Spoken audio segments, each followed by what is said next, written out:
Ya. Bueno, muchachos, vamos hoy día a abordar el tema de la filosofía moderna. ¿Ya? Ya. A ver, atención, por favor, todos. ¿Ya? Bien. Bien. Estamos hablando del fin de la era feudal, ¿no es cierto? Y comienzo de la modernidad. ¿Ya? Básicamente, a ver si nos situamos en el contexto, el modo de producción feudal, ¿no? Esa relación latifundista, ¿no? Señor feudal y siervo, va a ser reemplazada por otro modo de producción, ¿no? El capitalista, ¿no? Así surge la modernidad, ¿no? La nueva clase de la burguesía es la clase de los comerciantes, ¿ya? La clase de los artesanos, ¿ya? Muy interesada en el desarrollo científico, ¿ya? Ese es un signo de la modernidad, ¿de acuerdo? Por eso ellos van a rechazar en muchos aspectos el oscurantismo pues, que imponía la iglesia, ¿no es cierto? Y van a apostar más por la ciencia. Repito, tanto a artesanos como a comerciantes les interesaba que haya un desarrollo eh, científico, tecnológico, ¿no? Por ejemplo, a los comerciantes, mejores medios de transporte, ¿no es cierto? A los artesanos, mejores formas de producción. ¿Ya? Entonces apostaban por este, la ciencia, ¿ya? Entonces el interés que tienen ellos es el hombre como un sujeto libre y racional. A esto se le llama antropocentrismo, ¿ya? ¿Recuerdas que en la filosofía medieval vimos que lo que predominaba era un teocentrismo, ¿no? O sea, Dios como centro, ¿no es cierto? Ahora acá tenemos al hombre como centro, ¿no? Antropocentrismo, ¿de acuerdo? Entonces se van a dar a la tarea central de construir la filosofía como una ciencia estricta, ¿ya? Sistema de ideas claras y ordenadas rigurosamente, ¿de acuerdo? No estamos hablando de los siglos 16 y 17, ¿de acuerdo? Muy bien. Bueno, algunas características de la filosofía moderna, dice posición a favor de la burguesía, te acabo de decir, ¿no? Es la nueva clase emergente, ¿no es cierto? La burguesía es la nueva clase emergente, ¿de acuerdo? Es la clase, repito, de los artesanos, de los comerciantes, ¿ya? Que se levanta contra la aristocracia, ¿ya? Contra la oligarquía. Muy bien, esta filosofía considera que el hombre es libre y racional además, ¿ya? ¿De acuerdo? Muy bien. Bueno, otras características que vamos a mencionar nada más brevemente, ¿ya? Ellos afirman que la razón depende de la libertad y viceversa, también la libertad depende de la razón, ¿ya? Hay mucho interés por el conocimiento, ¿ya? Para generar tecnología que haga regresar al hombre, que haga progresar, perdón, al hombre es importante que los conocimientos sean bien rigurosos, ¿ya? Aparición del racionalismo moderno, aquí vamos a hablar de Descartes, Spinoza y Leibniz, esto es muy importante, ¿ya? El racionalismo, ellos consideran que el origen de la razón, perdón, el origen del conocimiento está en la razón, ¿ya? También va a surgir como oposición el empirismo moderno, ¿ya? Con Bacon, Locke, Berkeley y Hume. Ellos consideran, por el contrario, que el origen del conocimiento está en la experiencia, ¿de acuerdo? Son deístas, es otra característica del pensamiento filosófico moderno, ¿ya? Es decir, la razón es capaz incluso de demostrar la existencia de Dios sin apelar al dogma religioso, ¿ya? Defienden la concepción mecanicista del mundo, entienden a la naturaleza como una gran máquina, ¿ya? Generadora de grandes sistemas del mundo y teorías liberadoras. La razón es capaz de elaborar diseños generales sobre el mundo, sostienen. Muy bien, ahora vamos a ver a sus representantes, ¿ya? Bueno, uno de los fundadores de la modernidad es René Descartes. A ver, mucha atención, por favor, ¿ya? Él va a sostener algunas de estas ideas, ¿ya? Él dice que la filosofía es la raíz de las demás ciencias, ¿ya? Por lo tanto, si queremos ciencias sólidas, ¿ya? Y tecnología, tenemos que partir de una buena raíz, ¿ya? O sea, hacer de la filosofía una ciencia rigurosa, ¿ya? Con la duda se alcanzan ideas evidentes. A eso se le llama duda metódica. Es el método que propone Descartes, ¿ya? La duda metódica, ¿ya? Además, Descartes consideraba que existen tres sustancias, ¿ya? A saber, Dios, espíritu y materia, ¿de acuerdo? Bueno, Descartes es autor de libros como Meditaciones metafísicas, Discurso del método y Reglas para la dirección del espíritu. Ya. Presentado Descartes, sus ideas centrales y sus obras más importantes, ahora vamos a ver punto por punto qué es lo que planteaba. ¿Ya? Primero, en el tema de la nosología, que es el tema del conocimiento, como te había dicho, para Descartes la ciencia es parecida a un árbol. Mira lo que dice, ¿eh? La ciencia parece un árbol, donde sus frutos son la mecánica, la medicina y la moral. Esos son los frutos, los resultados. ¿Ya? El tronco es la física. La raíz es la filosofía o metafísica. ¿Ya? Si queremos que haya buenos frutos, la raíz debe ser buena, dice. Por lo tanto, la filosofía debe constituirse en ciencia estricta. ¿Ya? Entonces, en resumen, para Descartes, la filosofía es la raíz de todas las ciencias. ¿Ya? La raíz, la base de todas las ciencias. Bueno, ahora para que la filosofía se constituya en un método, perdón, en una ciencia estricta, ¿ya? Él propone que la filosofía adopte la metodología de las matemáticas, ¿ya? Si tú ves, las matemáticas son racionales, ¿no es cierto? Demostrativas, ¿ya? Entonces se considera que la filosofía debe hacer lo mismo, ¿ya? Aquí está. Con el fin de elaborar conocimientos rigurosos, dice, se propone un método parecido al de las matemáticas, ¿no? Que conste los siguientes pasos, ¿ya? A ver, evidencias, ¿ya? O sea, se trata de esto, de conseguir ideas claras y distintas, de eso se trata, ¿ya? Para eso debemos analizar primero. ¿Qué es analizar? Dividir un problema en sus partes más sencillas posibles, ¿ya? Luego viene la síntesis, ¿ya? Resolver las partes sencillas y unir estas soluciones de manera ordenada posible, ¿ya? Entonces, análisis y síntesis, como tú sabes, son operaciones complementarias, ¿no es cierto? Análisis es dividir, desagregar y síntesis es reunir, reunificar. ¿Ya? Luego esa información debe ser revisada, revisar nuevamente el procedimiento por si hemos olvidado o nos hemos equivocado en algo. ¿Ya? Entonces, si queremos que la filosofía es una ciencia rigurosa, ¿ya? Se debe partir de ideas claras y distintas. Para conseguir ello, contamos con la razón. ¿Ya? La razón nos provee de ideas claras por medio de la intuición y la deducción. ¿Ya? A ver, te voy a poner un ejemplo para que entiendas el método cartesiano, ¿ya? Este nuevo método, ¿ya? Parece el de las matemáticas. Se parte de la razón, ¿ya? Eh, Hay que ponerlo en duda todo, dice Descartes, ¿ya? Por ejemplo, dudar de nuestra propia existencia. Entonces Descartes se pregunta, a ver, ¿existo o no existo? ¿Ves? Así ya puse en duda ya esta idea, ¿no? ¿Existo o no existo? ¿De acuerdo? Ahora bien, va a usar la razón. Mira, él no es empírico, él es racionalista, pues va a usar la razón y te va a decir, bueno, ya no sé si existo, pero la pregunta sí está ahí. Ahí está la pregunta. ¿Existo o no existo? Ahora, ¿esa pregunta puede existir en el aire o sola? No.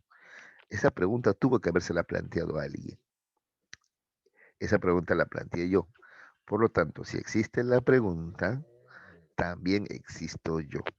Por eso él concluye, ¿no? Cogito ergo sum, o sea, pienso, luego, o por lo tanto, existo. ¿Ya? Él llega a esa verdad, a esa afirmación, a esa verdad, fuera de dudas, ¿no? Y ese es el conocimiento, ¿ya? De eso se trata, dice, de llegar así a conocimientos evidentes, ¿ya? A ideas evidentes, fuera de toda duda, fuera de toda duda. Entonces ya no queda ninguna duda de que yo existo, ¿no es cierto? Eso acaba de probar, ¿de acuerdo? De eso se trata, repito, de llegar a ideas así, fuera de duda, ¿no? Ideas, si tú quieres, obvias, lógicas, fuera de duda, ¿no? Pero ¿cómo llegas a ellas? Justamente partiendo de las dudas, ¿ya? Y aplicando análisis, síntesis, revisión para llegar a una verdad evidente, lógica. Entonces, de tal manera que, por ejemplo, para todos es evidente y lógico que existimos, ¿sí o no? Ya a eso hemos llegado. Pero ¿cómo? Partiendo de la duda. Ese es el método de Descartes, o el método cartesiano, ¿ya? Al cual se llama la duda metódica. Así se le llama a su método, ¿ya? Duda metódica, ¿de acuerdo? A ver, ya te puse el ejemplo, vamos a ver qué dice acá. Dice, procedimiento que nos permite hallar esas ideas evidentes, claras. O si tú quieres lógicas, pues, ¿ya? que es una idea lógica, es una idea evidente y clara, ¿ya? Pero ¿cómo? Mediante o a partir de la duda, ¿ya? Vamos a ir desechando las ideas justamente dudosas, de tal modo que al final nos vamos a topar con aquellas ideas que ya no serán dudosas, o sea que son evidentes, obvias, lógicas, si tú quieres, ¿ya? Entonces, dudo de todo conocimiento, pero al dudar de todo se presenta ante mí entendimiento, una intuición. ¿Cuál es esa? Yo existo, ¿ya? Eso es, parto, mira, de una verdad evidente. Yo existo, es evidente para mí, no por intuición. Ahora, yo intento dudar de esa idea, pero ya no puedo, ¿ya? Ya no puedo. ¿Por qué? Porque, vuelvo a repetir, no puedo dudar de mi existencia porque la misma pregunta no está en el aire, la pregunta me pertenece a mí, pienso, luego existo. Entonces ante mí se presenta la primera evidencia. ¿Ya? Muy bien. Ahora vamos a ver la clasificación de las ideas que propone Descartes. ¿Ya? La primera evidencia que tengo es que yo existo, dice, pero no como persona de carne y hueso, sino como ser pensante, dice. A eso le va a llamar res cogitans. Ahora bien, en mi pensamiento tengo ideas y estas pueden ser de tres tipos, ¿ya? Innatas, adventicias y ficticias, ¿ya? A ver, atención, ¿ya? Tres tipos de ideas propone Descartes, ¿ya? Innatas, adventicias y ficticias. Las ideas innatas, como su nombre lo indica, las traigo ya desde el nacimiento, ¿ya? ¿Ya? ¿De acuerdo? Dice acá, no surgen de algo que he visto, ¿ah? No. Por tanto, las tengo desde el nacimiento. Entonces, Descartes pensaba que ya nacíamos con algunas ideas, ¿ya? Por ejemplo, esta intuición de mi propia existencia es una idea innata. Esta intuición de que existe un ser supremo, o sea, Dios, esa también es una idea innata. ¿Ya? Lo repito, para Descartes existen las ideas innatas.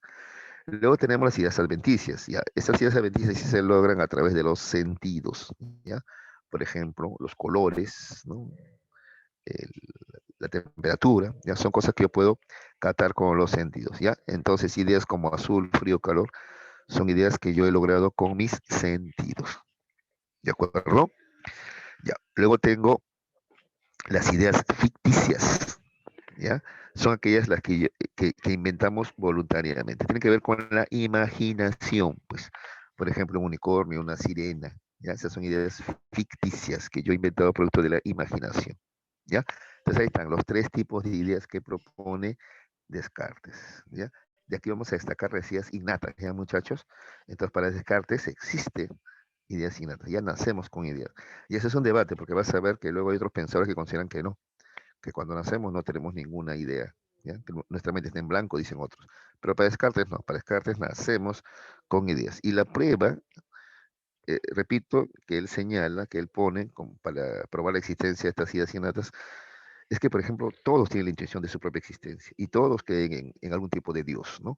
Ahí está la prueba de que existen las ideas innatas, ¿ya? Bien, ya. Luego, Descartes se va a dar a la tarea de probar la existencia de Dios, ¿ya?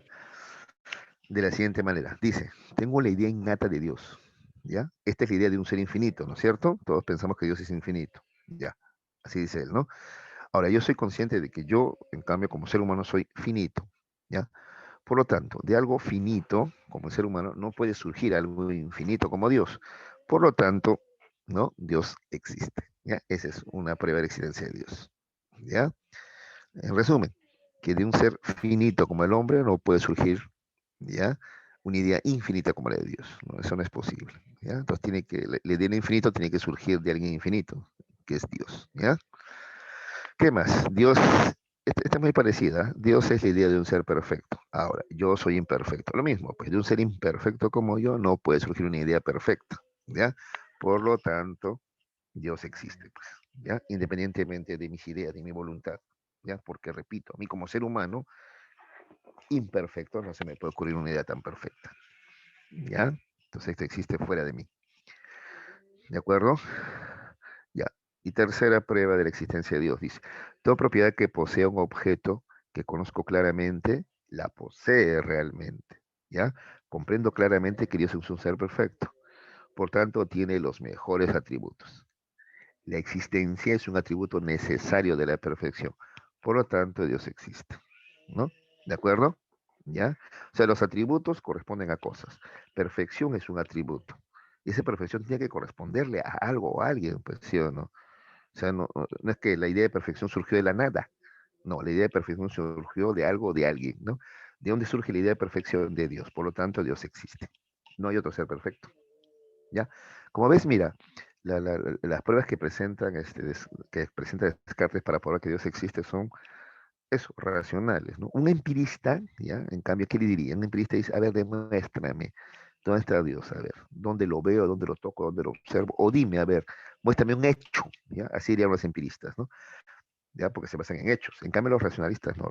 Los racionalistas, como ves, ¿no? Descartes es racionalista, se basan en la razón. Demuestran de manera racional y lógica, como en el caso de las matemáticas, pues. ¿Te das cuenta? ¿Ya? Muy bien. ¿Qué más? También tenemos, dice, la certeza de que es una idea evidente, ¿ya? Que existe el mundo, dice, ¿no? ¿Y cómo se llega a esto? A ver, dice así él, Dios, el ser perfecto, ¿ya? Ahora, si es perfecto, entonces no va a permitir que yo esté en el engaño. De ahí que el mundo material, ¿no? Que está alrededor mío existe, ¿ya? Eso es lo que dice, ¿ya? O sea, Dios ha dotado al hombre de entendimiento, ¿no es cierto? Ya, el hombre en su entendimiento, ¿ya? Conoce que el mundo existe. ¿Ya? Y tiene que existir, porque Dios no va a ser tan malo, ¿ya? De dotarte de un entendimiento que te engaña, pues, ¿no es cierto? ¿Ya? A eso se refiere, ¿ya? Aunque en un momento se pone así, se pone a ver, ¿qué tal si Dios fuera un ser maligno, ¿no? Que hace que el hombre esté permanentemente equivocado, dice, ¿no? Ya, en ese caso, por eso hay que confirmar toda información, todo conocimiento, ¿ya? Dudar hasta de nuestra propia razón, ¿ya?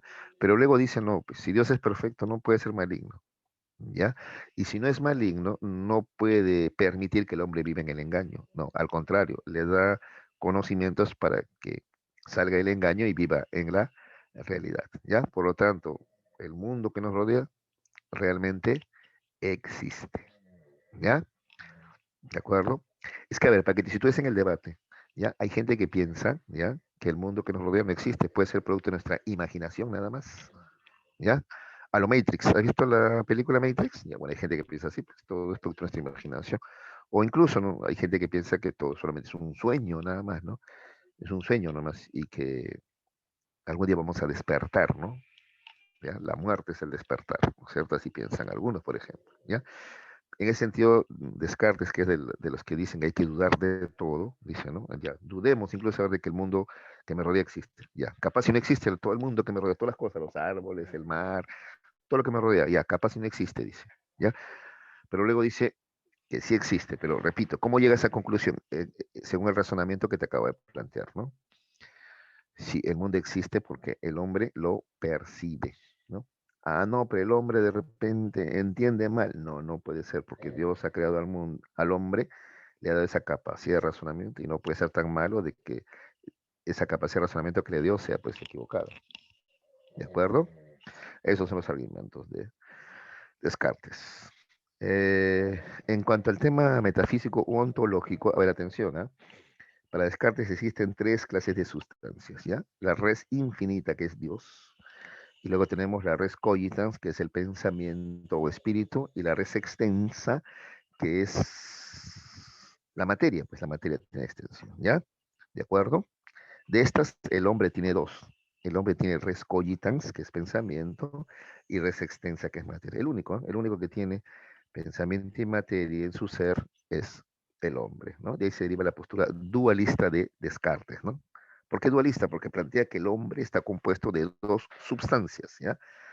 Res cogitans, que es pensamiento, y res extensa, que es materia. Por eso, al fin y al cabo, el hombre que es una cosa, materia, que piensa, res cogitans, ¿ya? Eso es el hombre para Descartes, ¿ya?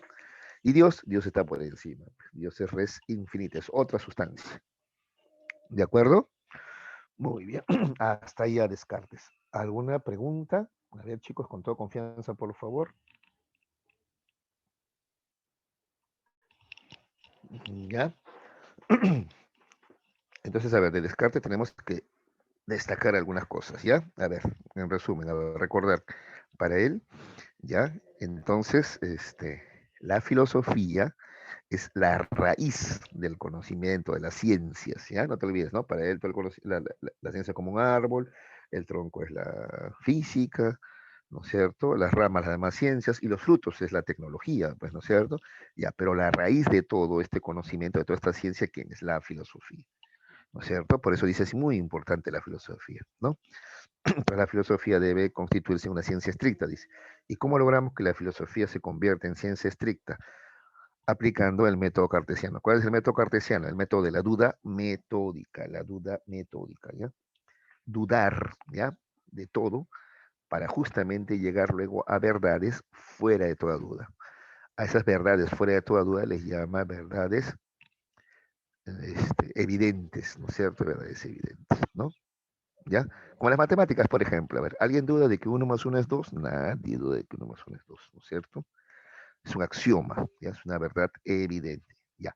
Igual tenemos que llegar en la filosofía, ¿sí? A verdades fuera de toda duda, de todo cuestionamiento. Pero justamente partiendo de la duda, pues. Pues él te pone como ejemplo, a ver, dudo hasta de mi propia existencia, pero luego llego a la conclusión usando la razón de que no, no hay duda de que existo, no cabe duda de que existo, ¿ya? Pienso luego que existo, ¿ya? Igual, ya dudo de que Dios existe, ¿no es cierto? Pero luego aplicando el método de la duda metódica, llego a la conclusión de que no hay forma de dudar de que Dios existe, ¿de acuerdo? Ya, igual, puedo yo dudar de que el mundo que me rodea existe, pero luego, aplicando la razón, llego a la conclusión de que no, no hay forma de dudar. Y así voy llegando a verdades evidentes, fuera de toda duda. ¿Ya? Las verdades evidentes, fuera de toda duda, constituyen el saber, ¿no? La filosofía. Y en cuanto al tema metafísico ontológico, como te acabo de decir, perdón, para Descartes existen tres tipos de sustancia: res infinita, res cogitans y res extensa. Y el hombre es básicamente res cogitans y res extensa. ¿Ya? O sea, el hombre es pensamiento y materia. ¿Ya? Muy bien. ¿Está claro, chicos? ¿Sí? ¿Alguna duda, alguna pregunta?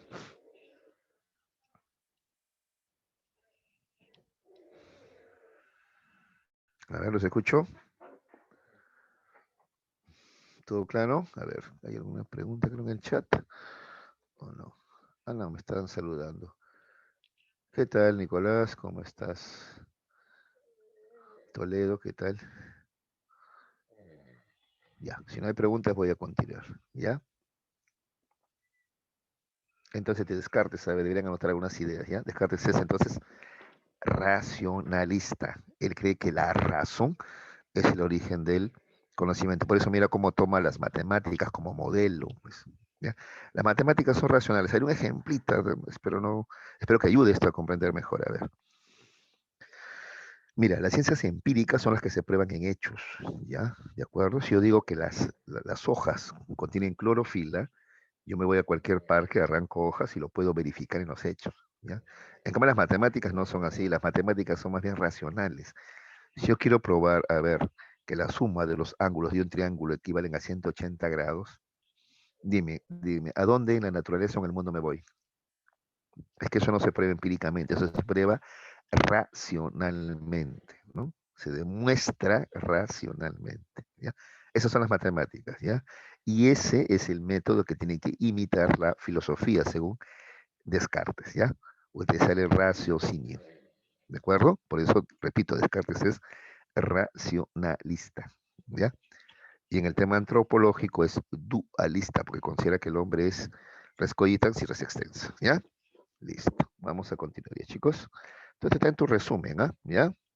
Igual si hay preguntas, plantéalas, propóngalas, ¿ya? No te quedes con la duda. Ya.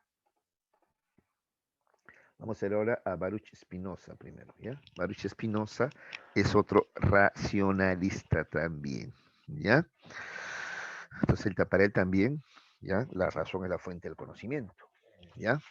Ya, muy bien.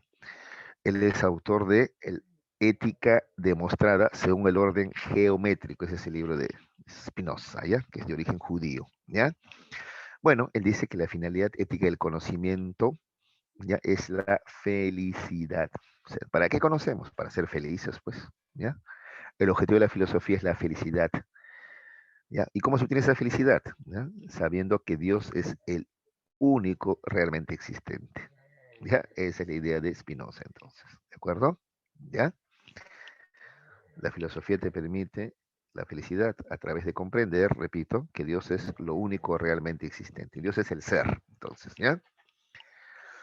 ¿Ya? Si tú te preguntas, ¿qué es lo realmente existente? Dios. Ahorita vas a entender por qué, porque para él Dios es todo. ¿Ah? Dios es todo, ¿ya? Ahorita vas a ver. ¿Qué más? Spinoza le hace una crítica a la teoría de las sustancias de Descartes, ¿ya? ¿De acuerdo? ¿Te acuerdas que Descartes sostenía que existen tres sustancias, ¿no? Res infinita, res cogitans y res extensa. Ya, Spinoza le dice, no, no puede ser, pues no puede existir tres sustancias. ¿Por qué? Porque sustancia, por definición, ¿qué cosa es? Algo que existe por sí mismo, esa es sustancia, ¿ya? O sea, sustancia es algo que existe por sí mismo, o sea que no depende de nada. O sea, no hay nada previo a la sustancia, ¿ya? La sustancia es algo que existe por sí mismo. De tal manera que la única sustancia es Dios, no hay otra, ¿ya? Porque no depende de nadie, sino de sí mismo, ¿ya? Entonces no puede haber tres sustancias, pues, porque las otras dos dependen de Dios, ¿no? Entonces la única sustancia al fin y al cabo es Dios, ¿no es cierto? Porque las otras dos, vuelvo a repetir, dependen, ¿ya? Y la sustancia es algo que no depende de nada ni de nadie. Por tanto, la única sustancia es Dios, ¿ya? Esa es la idea de Spinoza. Bueno, esos eran los debates de estos tiempos, pues chicos. Yo qué hago, yo les comento, ¿ya? Luego llegamos al panteísmo. Spinoza tiene una postura panteísta, porque para él Dios lo es todo, ¿ya? O sea, Dios es naturaleza creadora que posee infinitos atributos, ¿ya?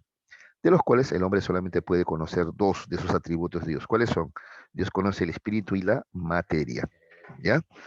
Tanto el espíritu como la materia se manifiestan en las cosas materiales, en nuestro cuerpo, nuestra alma y en las entidades ideales, ¿ya? Entonces, estas entidades materiales ideales son modos por los cuales se manifiesta Dios, ¿ya? Repito, Dios se manifiesta, ¿ya?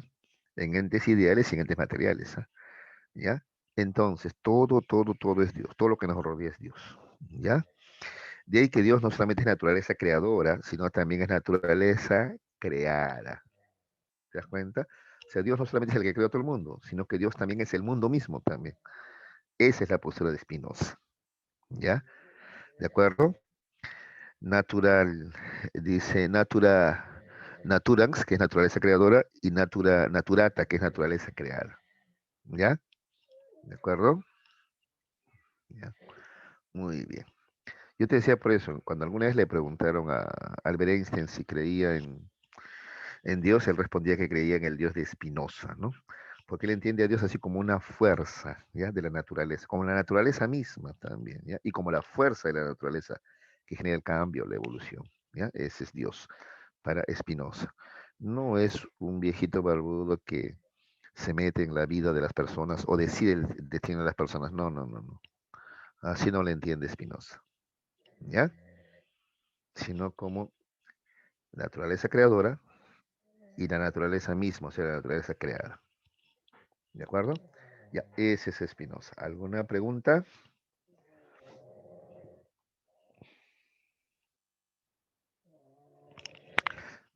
Ya.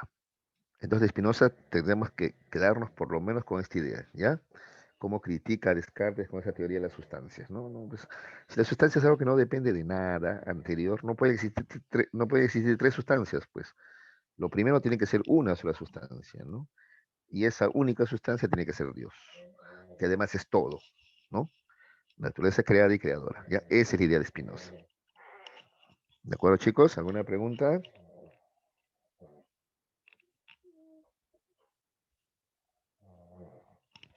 Ya, seguimos avanzando. Seguimos avanzando. A ver, ¿están ahí, no? A ver, vamos a chequearme. Se han dormido, creo, estos chicos. A ver. ¿Están ahí, no? Hola, Jarita. ¿Cómo estás? Esa casaca de cuero, Jarita. Está. La moto, ¿dónde está la moto, Jarita? Muy bien, Cruz. Ahí están atentos. Ya, muy bien. Continuamos entonces, ¿ya? A ver, muy bien. Ahora vamos a ver a Leibniz. Leibniz también es racionalista. Estamos viendo a los racionalistas primero, ¿no? ¿Ya? Como tú ves, no se basan ellos en hechos, ¿no? Ellos utilizan la razón para su argumentación, ¿no es cierto? Muy bien. Y casi todos ellos son matemáticos, ¿no? Leibniz también, ¿no? Es un precursor de la lógica matemática, Gottfried Leibniz, ¿no? Autor de monadología. Ahorita vamos a ver las mónadas, ¿ya? Bueno, Leibniz lo que hace es criticar al mecanicismo. ¿Te acuerdas que había la idea de comparar a la naturaleza con una máquina? Ya, Leibniz va a cuestionar eso, pues, ¿ya? Descartes, por ejemplo, consideraba que la naturaleza era como una máquina. Ya, Leibniz va a discrepar, ¿ya? Dice, considerar que la naturaleza es parecida a una rígida máquina no permite explicar su permanente dinamismo. Claro, porque a ver, te pregunto, una máquina, ya está bien, ya, si la naturaleza parece una máquina bien aceitada, ¿no? En movimiento, ya perfecto, pero te pregunto, ¿una máquina evoluciona? ¿Una máquina muta? No, ¿no es cierto? Y entonces, no, pues la naturaleza no puedes compararla con una máquina, dice Leibniz, ¿ya? ¿De acuerdo? Muy bien. ¿Qué más? Además también le va a corregir algo a Descartes. ¿Te acuerdas que Descartes hablaba de que existen las ideas innatas? Ya. Muy bien. Lo que Leibniz dice, lo que existe es un innatismo virtual. ¿Ya? Sí, poseemos ideas innatas, pero no somos conscientes de ellas en todo momento. ¿Ya? Y que nos damos cuenta de esas ideas innatas cuando las estamos usando recién. ¿De acuerdo? Entonces la idea innata está ahí, está en tu cabeza. ¿Ya? Pero tú no eres consciente de ella. ¿Cuándo te haces consciente? Cuando tienes que usarla recién, ¿ya? Lo que pasa es que esta idea de las ideas innatas va a recibir fuertes cuestionamientos, ¿no? Entonces Leibniz por eso trata un poquito ahí de ayudarle a Descartes, ¿no? ¿De acuerdo? Claro, porque tú ponte a pensar, a ver, si existen las ideas innatas, entonces todos deberíamos creer en el mismo Dios, por ejemplo. Pues si la idea de Dios es innata, entonces todos deberíamos creer en el mismo Dios, ¿sí o no? Claro, pues, y eso no ocurre, ¿no es cierto? ¿Ya? Tabú de chinito y gordito, no sé, Alá, no sé qué forma tiene. O sea, hay tantas formas de creer en Dios, tan diferentes unas de otras, entonces no puede ser idea innata, pues, ¿ya? Esa crítica se le va a hacer más adelante John Locke, ¿ya? Entonces, seguro recibía cuestionamientos y entonces Leibniz trata de ayudarle, ¿no? No, sí tenemos ideas innatas, solo que nos hacemos conscientes de ellas en la medida que las usamos. Mientras están como dormidas ahí, en nuestra mente, ¿ya? Pero sí existen las ideas innatas, también dice Leibniz, ¿ya? ¿Qué más? Leibniz dice además que existen verdades de razón y verdades de hechos, ¿de acuerdo? ¿Ya? Es decir, el conocimiento puede ser racional, pero también sensible, ¿ya? ¿De acuerdo? Sensible, se refiere a los sentidos, ¿ya? ¿De acuerdo? Dice, la razón me da siempre ideas universales y necesarias, ¿ya? En cambio, los sentidos proporcionan verdades de hechos, que son contingentes. Contingentes son cambiantes, ¿de acuerdo? ¿Ya? Entonces existen ambas verdades, de razón y de hecho, pero claro, para él, ¿cuáles son superiores? Las verdades de la razón, porque la razón te brinda conocimientos o ideas universales y necesarias, ¿ya? En cambio, los sentidos te otorgan conocimientos, pero que son verdades temporales nomás, contingentes, ¿de acuerdo? Muy bien, ¿ya? ¿Qué más? La teoría de las mónadas, ¿ya? Siguiendo en esa línea de que la naturaleza no puede ser pues, como una máquina, ¿ya? Él sostiene de que todo cuanto existe está compuesto por unos átomos de energía llamados mónadas, ¿ya? Así como existen los átomos de materia, ¿ya? Existen también los átomos de energía, ya que justamente dinamizan toda la materia, pues a eso le va a llamar mónadas, ¿ya? ¿Está bien? ¿De qué está hecho Dios? Justamente Dios está hecho de mónada, pues. Dios es la primera mónada, dice Leibniz, ¿ya?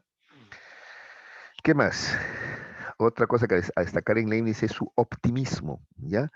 Para Leibniz, este es el mejor de los mundos posibles. Así, sí, así piensa Leibniz, que este es el mejor de los mundos posibles. Tú dirás, pero ¿cómo si hay hambre, miseria, guerras? ¿Cómo va a ser el mejor de los mundos posibles este? Ya, mira a qué se refiere.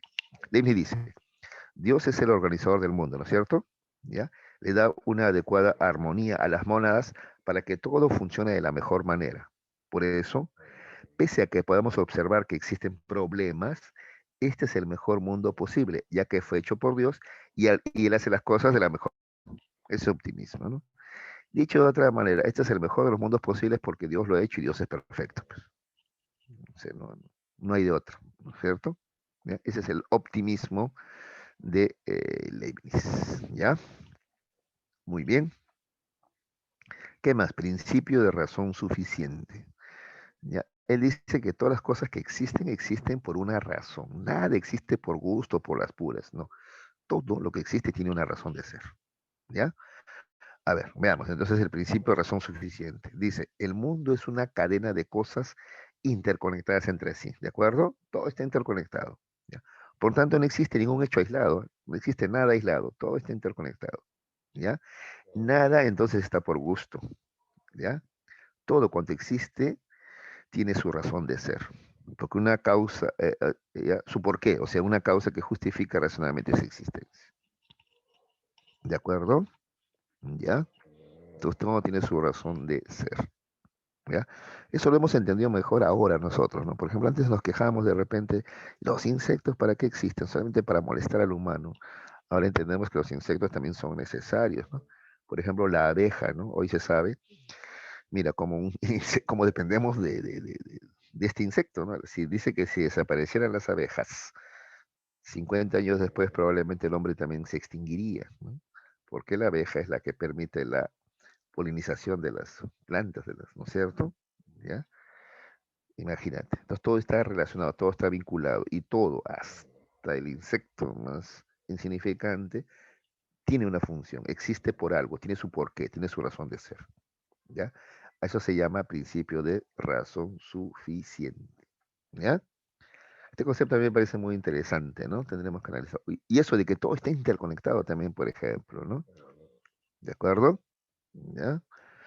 Me acuerdo en la película El efecto mariposa hablan de esto, ¿no? Todo está interconectado. Dice, mira, mira lo que dice acá, el leve aleteo de la mariposa en un lugar, dice, ya puede generar un huracán en otro, dice, ¿no? Porque todo está relacionado, concatenado. Una cosa genera otra y esta otra y otra y otra y otra. Como reacción en cadena, ¿no es cierto? Muy bien. Finalmente nos propone el principio de identidad. Qué es la identidad? ¿Ya? Dice así, si dos objetos poseen las mismas cualidades, son idénticos, pues. Lo cual es igual a decir que son la misma cosa, ¿ya? Entonces, a ver, tú dirás que dos objetos pueden ser la misma cosa. Sí, si es que se cumple el principio de identidad, ¿no? Si tienen las mismas características, al final vienen siendo lo mismo. Ese también es un tema filosófico, ¿no es cierto? ¿Ya?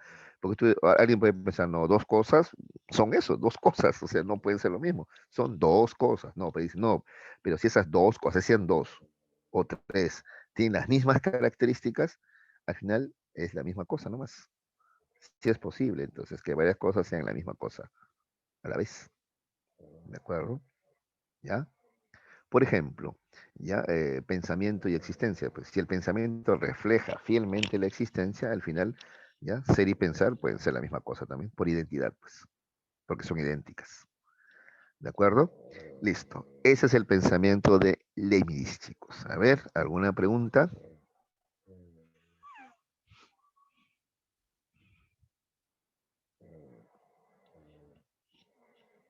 ¿Alguna duda? ¿Quisieran que profundicen algo? Interesante su principio de razón suficiente, ¿no? Y el principio de identidad también que propone, ¿no es cierto? En matemáticas es mucho más fácil de entender, pues. 4 es igual a 2 más 2, pues. Identidad, ¿no es cierto? Claro, 4 a 2 más 2 es lo mismo, pues, ¿no? ¿De acuerdo? Ya. ¿Preguntas, dudas, comentarios? A ver, en el chat, en el chat. A ver qué dice. Nicolás, muy amable siempre, Nicolás. Los demás, no sé, no dicen nada, no opinan. Me preocupan, chicos, ¿ah? Están comprendiendo, no sé, yo más sencillo no lo puedo hacer, pero sí puedo dar más ejemplos si ustedes quieren, ¿ya? Es cuestión de que pregunten, pues, ¿ya? Bueno, voy a continuar, ¿ya? A ver, ¿cómo estamos con la hora? Estamos bien. Ya. Hasta ahí hemos visto a los racionalistas, ¿ya? Racionalistas. has notado que ellos parten de la razón para llegar a conocimientos verdaderos. Mira cómo su procedimiento es parecido al de las matemáticas, ¿no? ¿Ya? Ahora vamos a los empiristas. Los empiristas, en cambio, van a pretender basarse en hechos, más que en la razón, en hechos, ¿ya? Tenemos en ese sentido primero a Francis Bacon, ¿ya? Francis Bacon. Aquí está, mira, ¿ves? Uno de los fundadores del empirismo, ¿ya? Del empirismo. Autor de Novum Organum, ¿ya? Él te va a decir que la mente debe liberarse de falsos ídolos, ¿ya?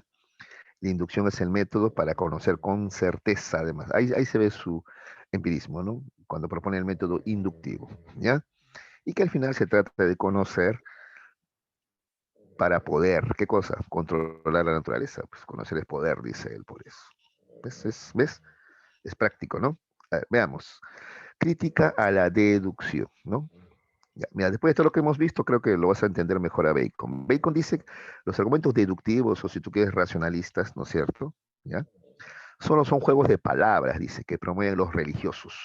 Así piensa él, ¿no? Sus conclusiones expresan lo que ya está entendido en la premisa. ¿De acuerdo?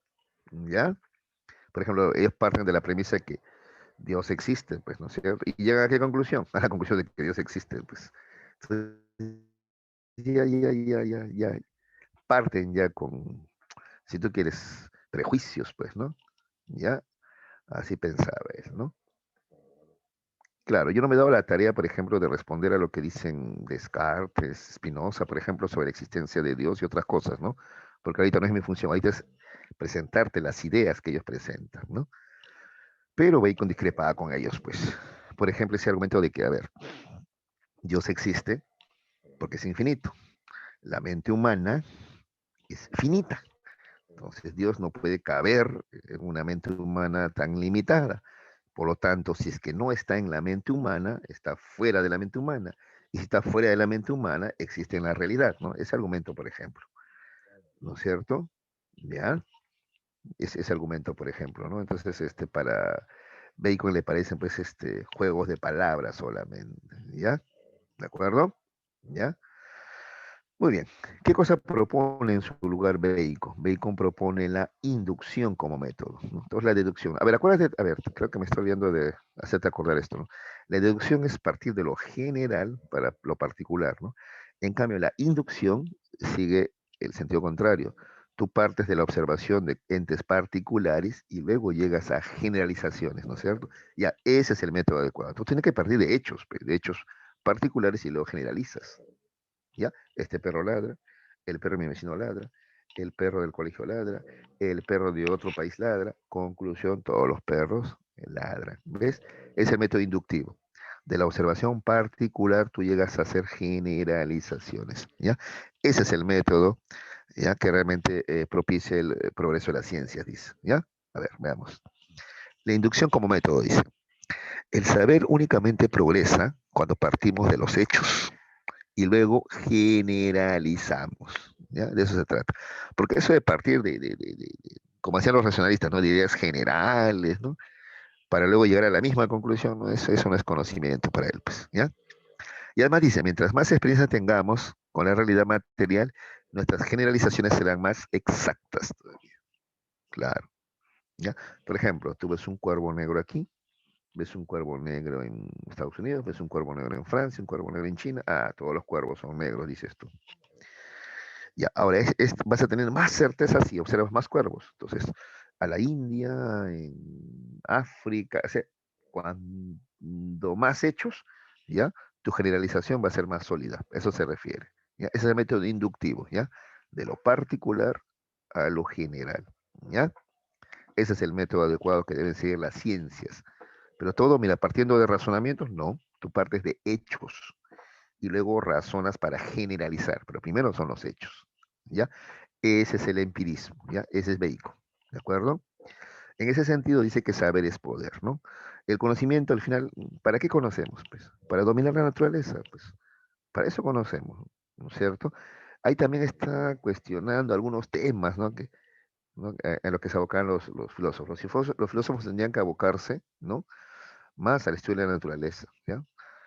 ¿de acuerdo? A conocerla, ¿ya? Porque eso te da poder, ¿ya? ¿Qué más? La teoría de los ídolos. ¿A qué llama ídolos? Él llama ídolos a los prejuicios, creencias, fantasías que tenemos. A eso le llama ídolos, ¿ya? Entonces él dice que hay que acabar con esas fantasías, creencias que tenemos, porque nos limitan, pues, no nos dejan pensar libremente, ¿ya? Acá está. Entonces la ciencia debe eliminar toda clase de ídolos, que son, bueno, él llama ídolos o fantasmas, que vuelvo a repetir, son fantasías, creencias, supersticiones que tenemos, ¿ya? Que perturban la mente. ¿Ya? Y él clasifica a los ídolos en cuatro. Tenemos los ídolos de la tribu, que son las creencias y mitos de la sociedad. Hay que acabar con eso. No sé, se me ocurre que si te gusta gato negro te trae mala suerte, que el cuy te trae buena suerte, ya, en fin, ya, todos esos mitos, ya, o ídolos de la tribu, ya, hay que dejarlas de lado. También están los ídolos de la caverna, que son nuestros prejuicios o mitos personales, ¿de acuerdo? Entonces tenemos prejuicios machistas, racistas, ¿de acuerdo? Etcétera, ¿no es cierto? ¿Ya? Tú en la actualidad eso lo puedes ver, ¿no? En el debate político actual, por ejemplo, tú notas cómo surgen esos prejuicios, ¿no? ¿Ya? Anular a una persona por su orientación, ¿no? Hace poco, por ejemplo, un profe había posteado, ¿no? Toda la gente de izquierda es incapaz, ¿no? La verdad me da ganas de encararlo, ¿no? Yo soy de izquierda y no me considero incapaz, ¿no? Hasta me da ganas de decirle a veces, no hizo más capaz que tú, pero no me voy a rebajar pues a esos niveles, ¿no? Pero la verdad que esos son prejuicios, ¿no? Sobre generalizaciones, ¿no? De gente que ni conoces, ¿no? Ya. Bueno, en fin. También están los ídolos del foro, ¿ya? Bueno, son ideas producto del mal uso del lenguaje, ¿ya? Como tú sabes, el hombre conoce la realidad y la expresa a través del lenguaje, pero a veces el lenguaje no expresa realmente la realidad, porque el lenguaje tiene sus limitaciones, ¿no? ¿De acuerdo? Por ejemplo, esto del ser, ¿no? Ser, ¿no es cierto? ¿Ya? ¿Qué es el ser? Existir, o sea, ¿cómo se me hace difícil expresar en palabras esto del ser, ente, por ejemplo? Ya. Ahora, si tú le sumas además que hay varios idiomas, uy, la cosa se complica todavía. ¿Ya? ¿De acuerdo? Entonces, el mal uso del lenguaje también genera confusión también. Y finalmente están los hilos del teatro, que es el idealismo de algunos filósofos. ¿Ya? Mira, Bacon es materialista, pues, entonces él va a criticar a idealistas, como por ejemplo, para él un idealista es Platón, por ejemplo, Platón es idealista, pues, ¿no? Creer que existe un mundo de las ideas, ¿no es cierto? ¿Ya? O creer que el alma se puede separar del cuerpo, eso limita al ser humano, pues, ¿ya? Por ejemplo, no sé, ustedes, de repente, si alguno de ustedes, por ejemplo, cree realmente que puede existir pensamientos, sentimientos flotando ahí en el aire, separados del cuerpo, eso le llaman alma o aparecidos, qué sé yo, ¿no es cierto? Eso te va a limitar, pues, te va a limitar, ¿no? A ver, por un minuto pónganse a ver, yo psicólogo, a ver, viene alguien de la selva y me dice que a su hija está bajando a la ouija y se le metió el demonio dentro, ¿ya?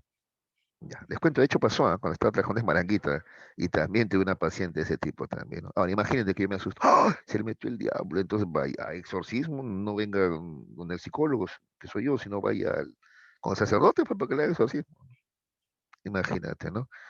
Pero yo entiendo que eso no es posible, pues no es posible, pues es que simple y llanamente, la cosa es bien sencilla. No pueden haber pensamientos ni sentimientos si no existe el cerebro. ¿Ya? Por lo tanto, no pueden haber pensamientos, sentimientos o lo que tú llamas alma por ahí flotando, pues. Eso no es posible. ¿De acuerdo? ¿Ya? Pero repito, para entender eso te ayuda mucho tener pues una postura filosófica materialista. Pues, si tienes una postura filosófica idealista, vas a creer en cualquier cosa, pues. ¿Ya? Por eso el cuarto ídolo es el del teatro, ¿no? Que alude justamente al idealismo de muchos filósofos y personas en común. ¿De acuerdo? Ya. Listo. Ese es Francis Bacon, entonces. ¿Ya? Entonces, ¿con qué nos quedamos de Bacon? A ver, por lo menos tiene que quedar, critica el método deductivo y más bien propone en su lugar él, ¿no? Que el mejor método de las ciencias es el inductivo, ¿no? Que es partir de hechos particulares para luego poder llegar a generalizaciones, ¿ya? Además de Bacon, tienes que acordar de que él propone desmontar, derribar ídolos. ¿A qué se refiere con ídolos? Fantasías, creencias, supersticiones. ¿ya? Las cuales limitan el desarrollo del conocimiento, ¿no? Y he mencionado los 4 ídolos que él propone derribar. ¿Alguna pregunta, jovencitos? A ver. ¿Y tú qué ídolos tienes? ¿Te has preguntado? ¿Qué ídolos tienes que no te dejan desarrollarte de repente? A ver. ¿Mm? ¿Qué prejuicios, qué creencias tienes? ¿Mm? Tendrías que preguntarte tú. ¿Ya?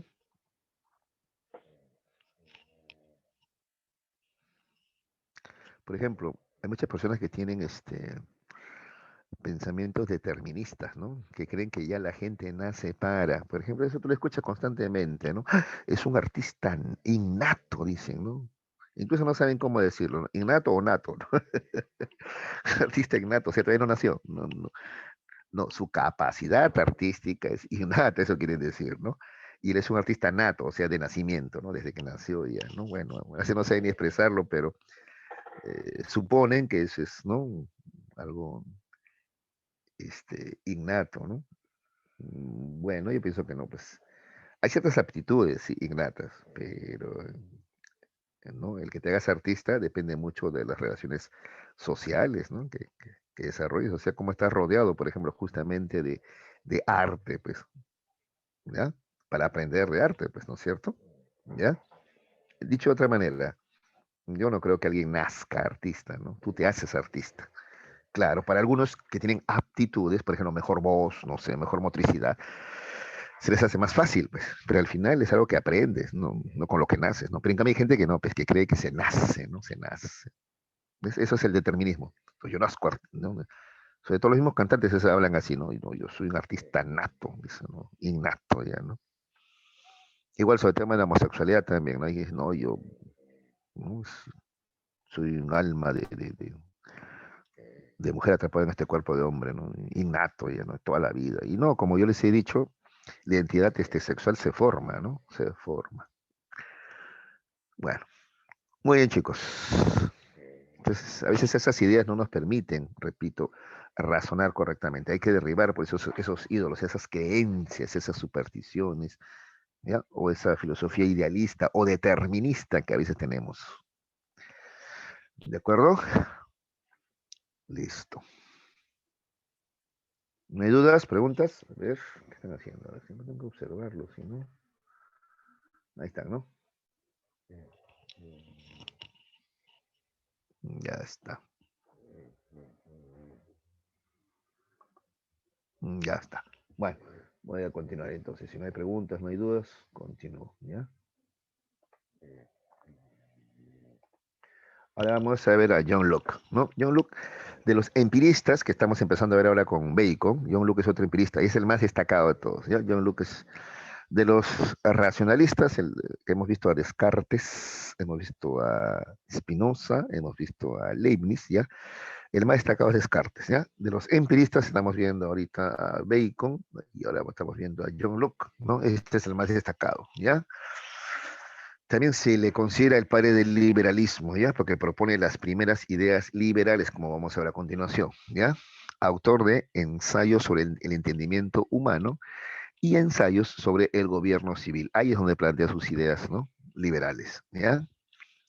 John Locke parte de criticar la existencia de ideas innatas. ¿Te acuerdas que Descartes proponía que existen ideas innatas? Ya.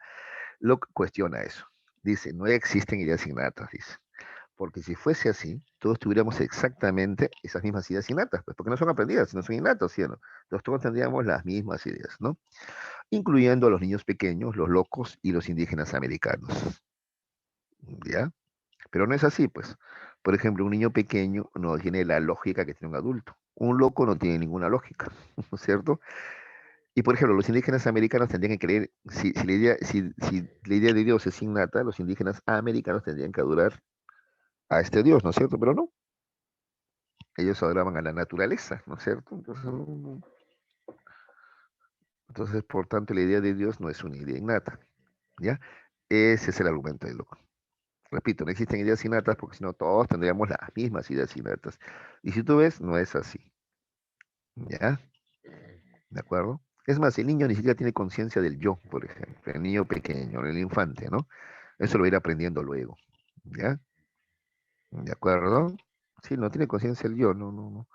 Yo, los demás, ¿no? Por ejemplo, el niño pequeño, el infante, él se tapa los ojos y cree que al taparse los ojos ya tú no lo ves a él. No, no entiende que al taparse los ojos solamente él no ve. Pero no, él cree que tú tampoco lo puedes ver. Eso se llama egocentrismo cognitivo, por ejemplo, lo hemos comprobado, ¿no? ¿De acuerdo? ¿Ya?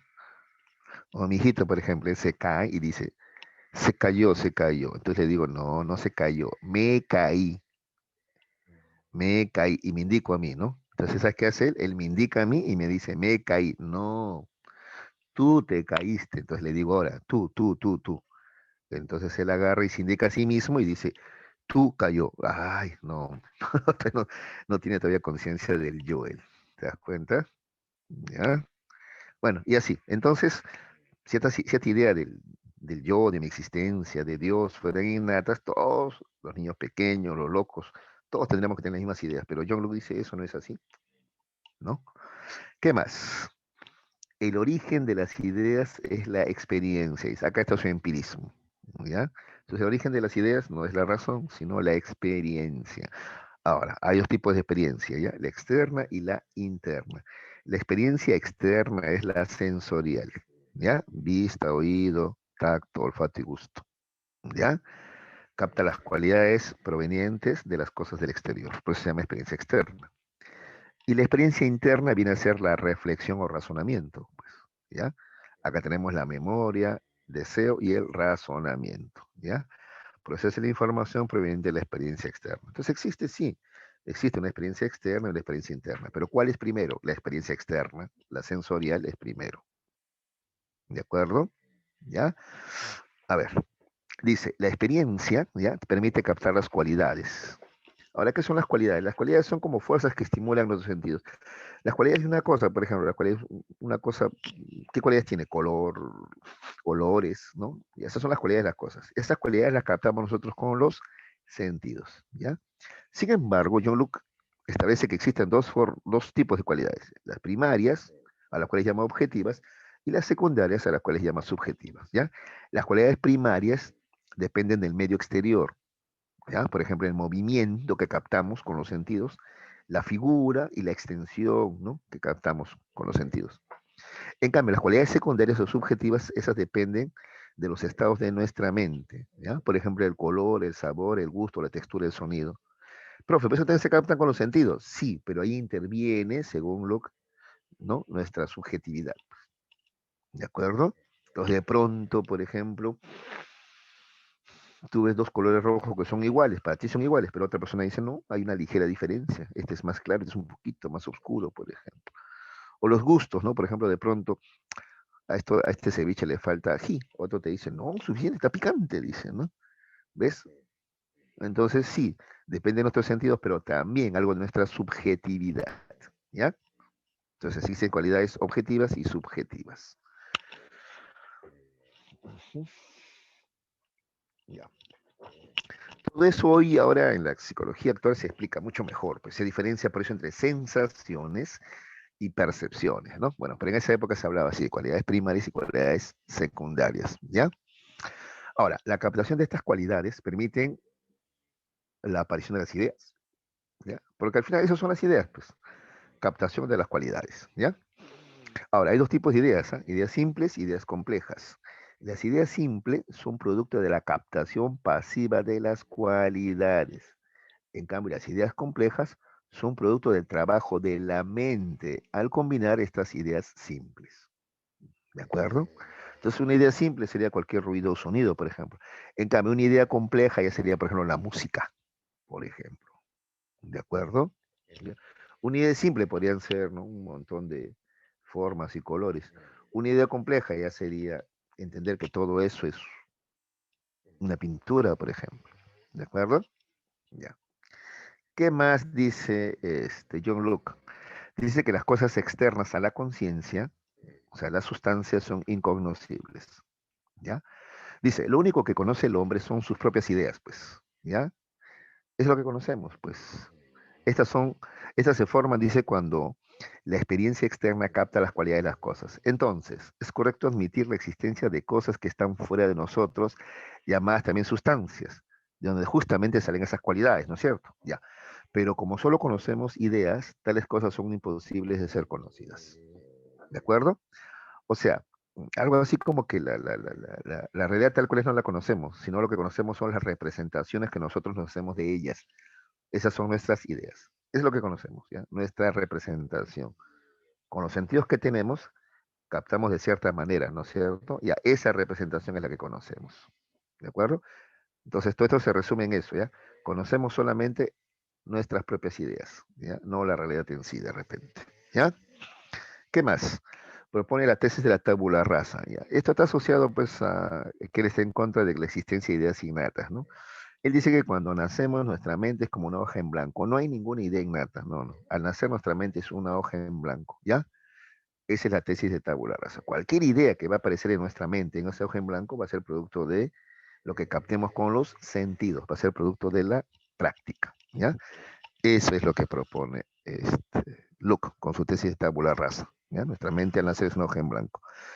Y en cuanto a la teoría del liberalismo, bueno, lo que John Locke dice, que todos los hombres nacen totalmente libres, que todos los hombres son iguales entre sí, y por tanto todos tienen derecho a la propiedad, ¿ya?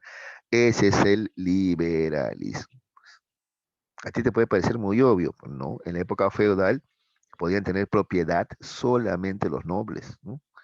Un esclavo, un siervo no podía tener propiedad, trabajaba para los nobles. ¿Te das cuenta? En cambio, Locke dice que todos deben tener derecho a la propiedad, ¿no? O sea, tener, por ejemplo, su casa, un espacio donde cultivar la tierra. Todos, todos, todos, todos. ¿Ya? Ese es el liberalismo que propone Locke, ¿ya? Muy bien. ¿Alguna pregunta sobre John Locke?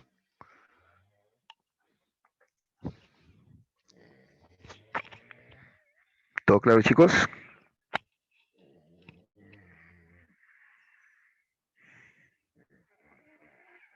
Ya, a ver, con qué nos debemos quedar de Locke entonces? A ver, con John Locke nos vamos a quedar con que él propone que el origen de las ideas es la experiencia, ¿ya? Ahora, existen dos tipos de experiencia, externa e interna.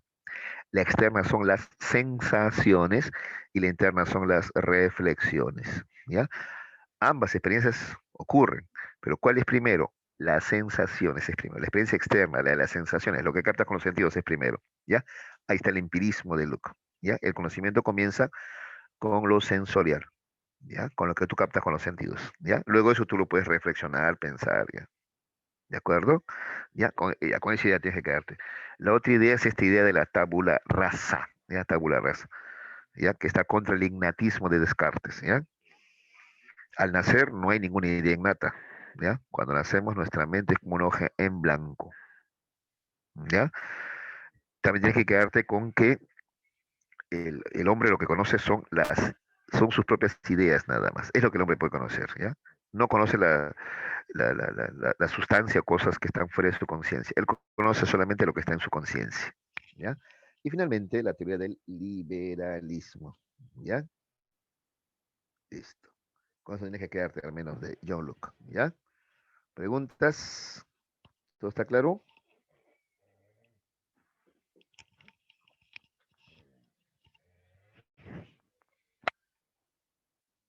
Ya, entonces voy a continuar. A ver, están más calladitos que de costumbre ustedes, ¿ah? No hay mucha costumbre de hacer filosofía, pues, ¿no, chicos? Bueno, van a tener que irse acostumbrando un poquito, ¿ah? Ya, Berkeley, wow.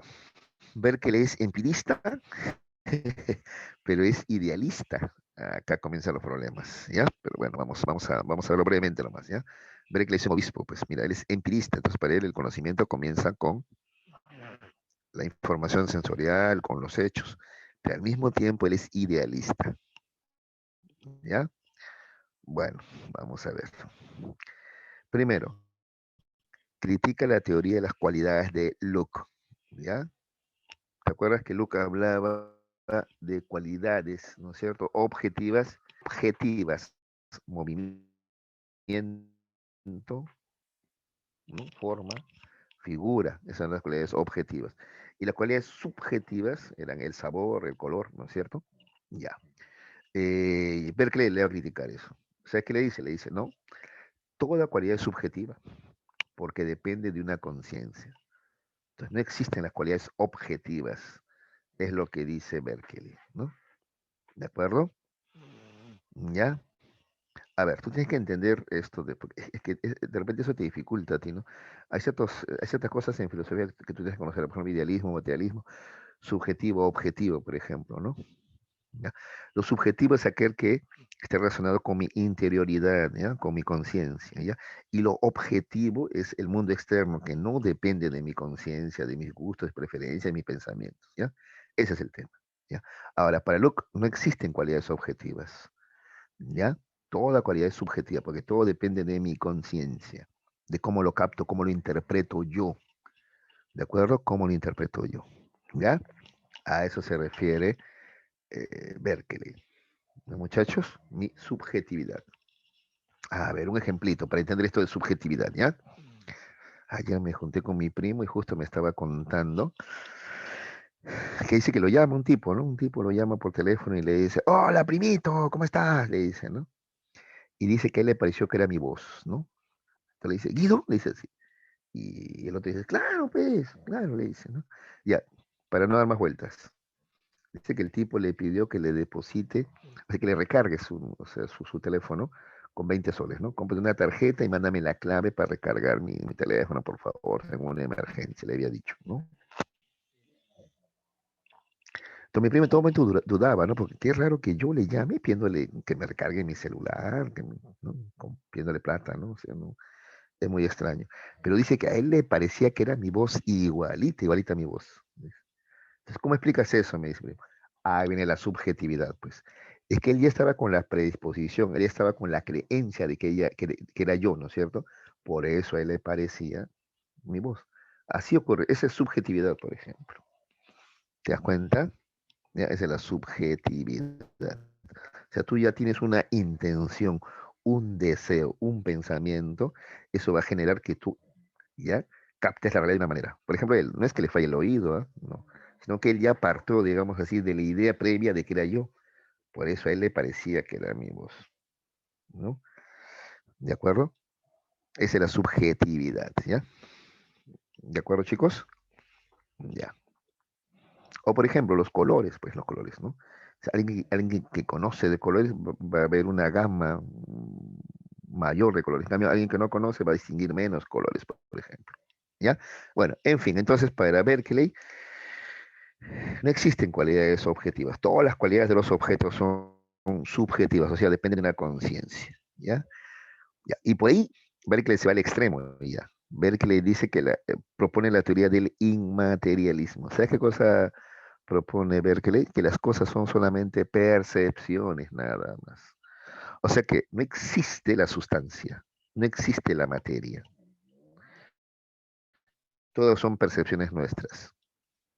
A ver, por ejemplo, entonces tú le dices, por ejemplo, ¿cómo que no existen las cosas? Yo estoy viendo esta mesa, ¿ya? Esta mesa, que la toco y es de madera, la veo y es color marrón, ¿cierto? Entonces, ¿cómo que no existe? Entonces, que te va a decir, pero todas esas son percepciones tuyas, pues. Es tu percepción de tacto, por ejemplo, tú la sientes que es suave, de madera, fría, ¿no? Es tu percepción de tacto. La ves marrón, es tu percepción visual. Huele a madera, es tu percepción olfativa, pero todas son percepciones tuyas, producto de tu subjetividad. En realidad, esa mesa no existe en realidad, todas son percepciones tuyas nada más. Esa es la teoría así bien alucinante de Berkeley, ¿no? Que se llama teoría del inmaterialismo, o sea, la materia no existe. Todas las cosas son solamente percepciones nada más. Y eso le lleva a la siguiente idea. Entonces, ser es ser percibido. O sea, solamente existen las cosas que son percibidas por algo. Tú existes si yo te percibo y estás en mi conciencia. Si no te percibo, no estás en mi conciencia, tú no existes entonces. A ese extremo llega a ver que el ser es ser percibido, dice. ¿De acuerdo? ¿Ya? Y por ese camino llega también él a probar que Dios existe. Porque él dice, el mundo es infinito, ¿ya? El mundo es ilimitado. La conciencia humana, en cambio, tiene límites. ¿ya? Entonces, en la conciencia humana no puede caber todas las cosas del mundo que son infinitas. Tiene que haber una conciencia más grande donde sí puedan caber todas las cosas del mundo, ¿ya? Y esa es la conciencia de Dios. En la conciencia de Dios, que es infinita, ahí sí entran todas las cosas del mundo. Por lo tanto, Dios existe, ¿ya? Bueno, esa es la teoría de Berkeley. Alucinante, ¿no? Entonces, para Berkeley, no te olvides, ¿ya? ¿Con qué nos vamos a sacar con Berkeley? Primero, solamente existen las cualidades subjetivas. Le critica a Luke y le dice, no, no existen cualidades objetivas, todas son subjetivas porque dependen de la conciencia. ¿Qué más? Su teoría del inmaterialismo. Según Berkeley, la materia no existe. Todo son solamente percepciones nuestras. Ya, por ejemplo, entonces tú te encuentras con una flor, por ejemplo, ¿no? Todas son percepciones tuyas. El color, percepción visual tuya. El olor, percepción olfativa tuya. La toca que de visita, percepción táctil tuya. Pero todas son percepciones tuyas. Tu subjetividad, tu conciencia. Realmente la rosa como materia no existe. ¿Ya? Esa es la teoría del inmaterialismo. La materia no existe, todas son percepciones. ¿Ya? Por tanto, ser, o sea, existir, simplemente implica ser percibido, o sea, estar en la conciencia de alguien. ¿Ya? Claro, pues te digo, tú le dirías, ¿no? O sea, entonces, si tú, por ejemplo, ahorita ya no me percibes, entonces ya no existo yo. Sí, pues así es para Berkeley, ¿no? ¿Ya? Muy bien. ¿Alguna pregunta sobre la teoría de George Berkeley? A ver, me dicen, por favor.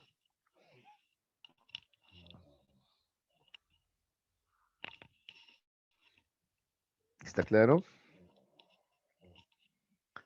A ver, muchachos, me dicen.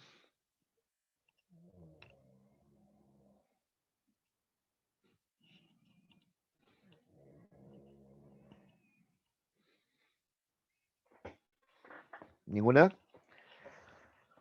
A ver, ¿qué dicen en el chat? Ah, ya. ¿Qué tal, Navarro? ¿Cómo estás? Arián, se llama. Yo siempre le he dicho Toledo, siempre le he dicho yo al joven Arián. Gracias, hijo. Ya.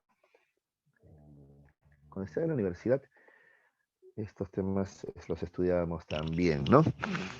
Y sí, pues entonces llegamos a esa conclusión. Entonces, según Berkeley, si, por ejemplo, ya yo me voy a otra habitación, ¿no? Y él ya no me percibe, entonces yo ya dejé de existir. Esa es la falencia que tiene pues esta teoría de Berkeley, ¿no? ¿No es cierto? ¿Ya? Bueno, sigamos. David Hume, ¿ya chicos? Este también es empirista extremo, ¿ya?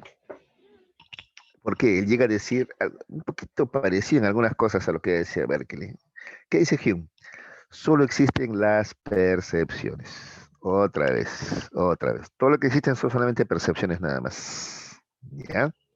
Ahora, las percepciones pueden ser de dos tipos, impresiones e ideas. Las impresiones son más intensas y de brevísima duración. ¿Ya? Por ejemplo, miras el sol y te queda un rato y una especie de mancha blanca en el ojo, ¿no? O sea, ¿no? La impresión de la luz, pues, ¿no es cierto? ¿No? Una mancha blanca ahí, ¿no? Entonces miras a cualquier lado y estás viendo la mancha blanca, ¿no es cierto? Listo. Es una impresión. En cambio, una idea es de menor intensidad, pero tiene más duración. ¿Ya? ¿De acuerdo? Te quedas con esa idea de la luz que acabas de ver, ¿no? ¿Ves? Entonces la impresión es lo inmediato, pero es intenso. ¿Ya? En cambio, la idea es más duradero, pero es más difuso, menos intenso. ¿Ya? A ver,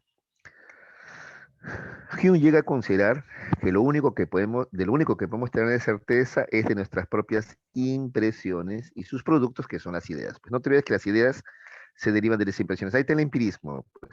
Pero las impresiones son como las sensaciones, ¿ya? Y las ideas ya de ser como los recuerdos o el pensamiento, pues, ¿ya? Pero todo comienza con las impresiones sensoriales, ¿ya? Entonces dice, de lo único que podemos tener certeza es de lo que captamos con nuestros sentidos, pues. Esas son las impresiones, ¿ya? Y de las ideas que se derivan de ello. O sea, no podemos tener certeza de lo que no vemos, no percibimos, ¿sí o no? Solamente podemos tener certeza de lo que vemos, percibimos, captamos con los sentidos y de sus ideas derivadas, ¿ya? Entonces, suponer que hay cosas externas, ¿ya? A nuestros sentidos, ¿no es cierto? ¿Ya? Esa es una suposición, pues, ¿ya?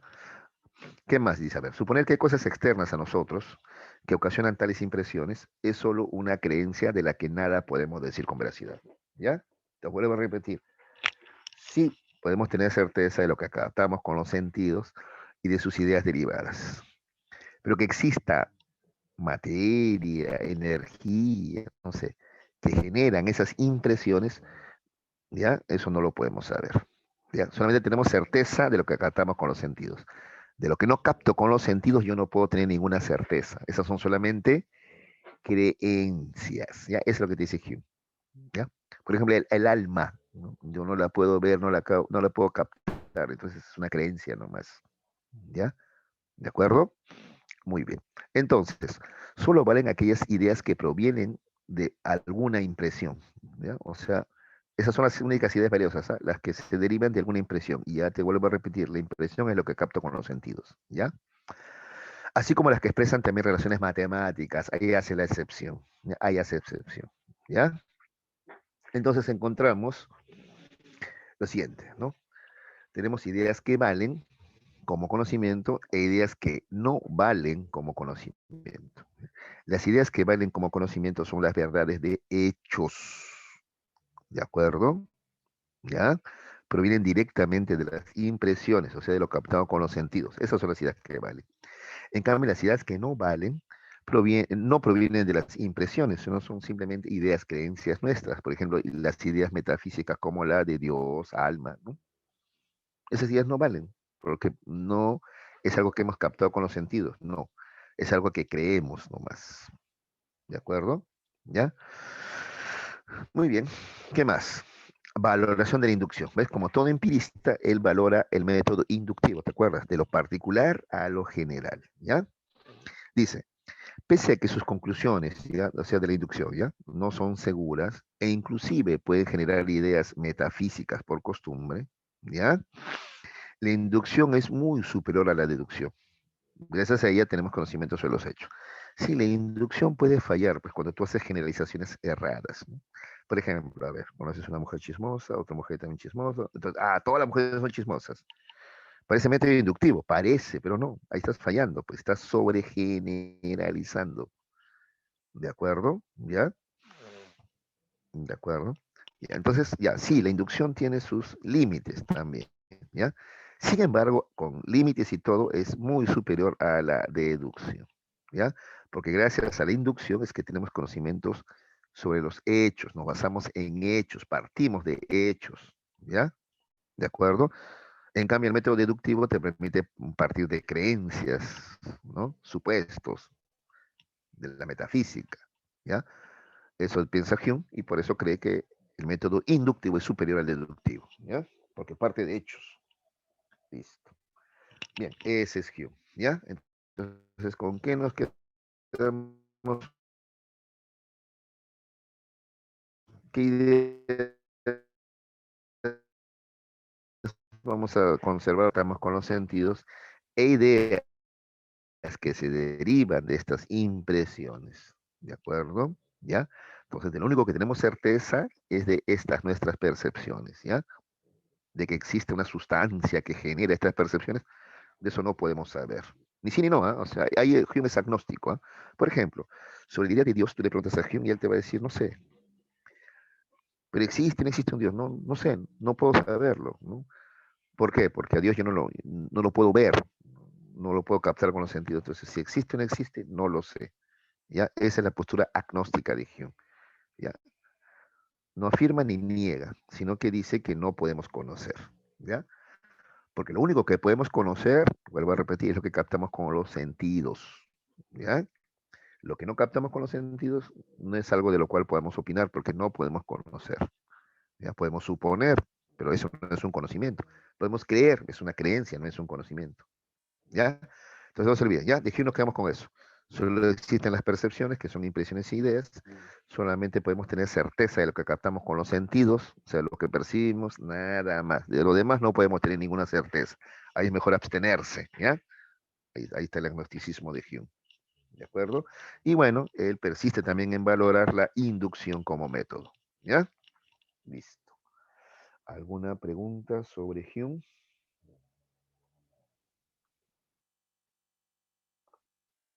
¿Está todo claro, muchachos?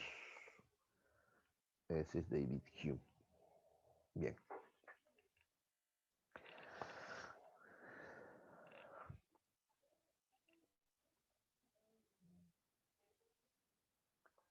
Como ven, eso es filosofía. Ya, chicos.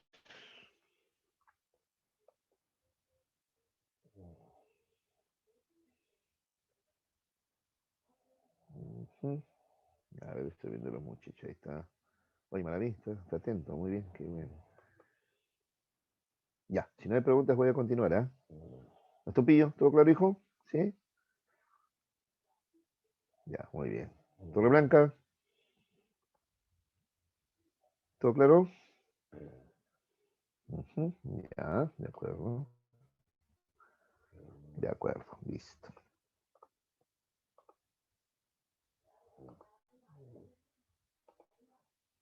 ¿Ya? Entonces, ahí está el empirismo, pues. El empirismo no sé si lo notas ahí, ¿no?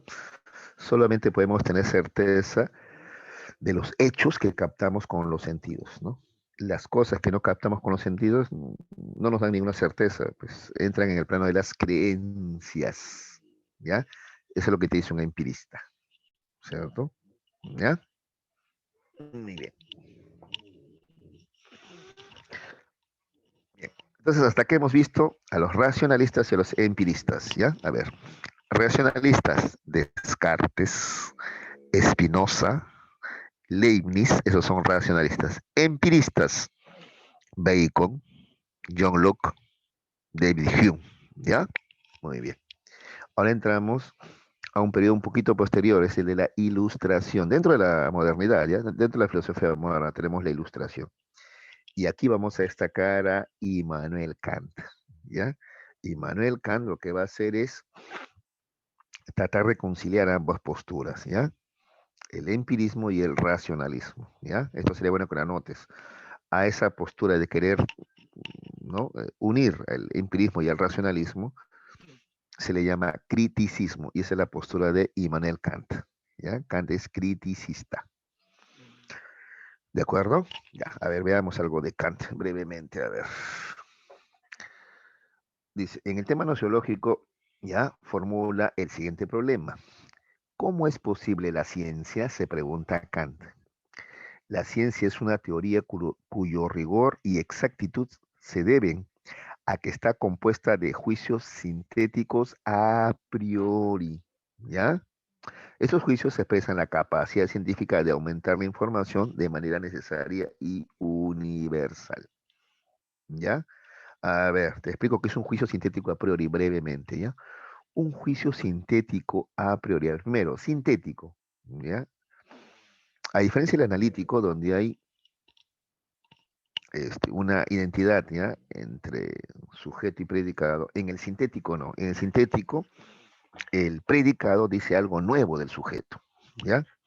A ver, un juicio analítico sería, un, una esfera es redonda. Es lo mismo, pues, es en analítico. En cambio sintético, yo tendría que agregar algo diferente.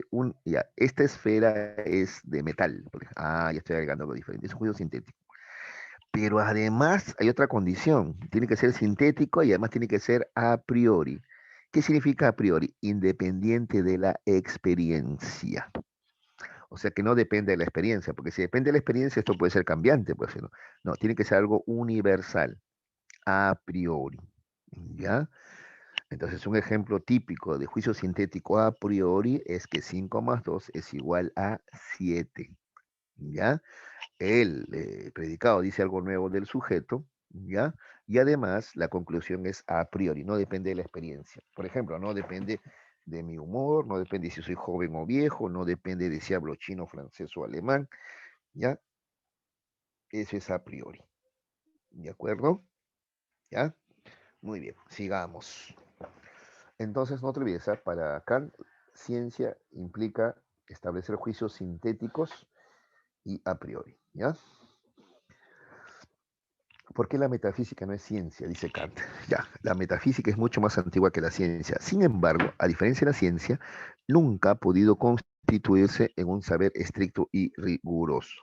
Ya, eso es lo que dice. Bueno. Hasta ahí como introducción, ¿ya? Ahora veamos la revolución copernicana, ¿ya? Que propone Kant, ¿ya?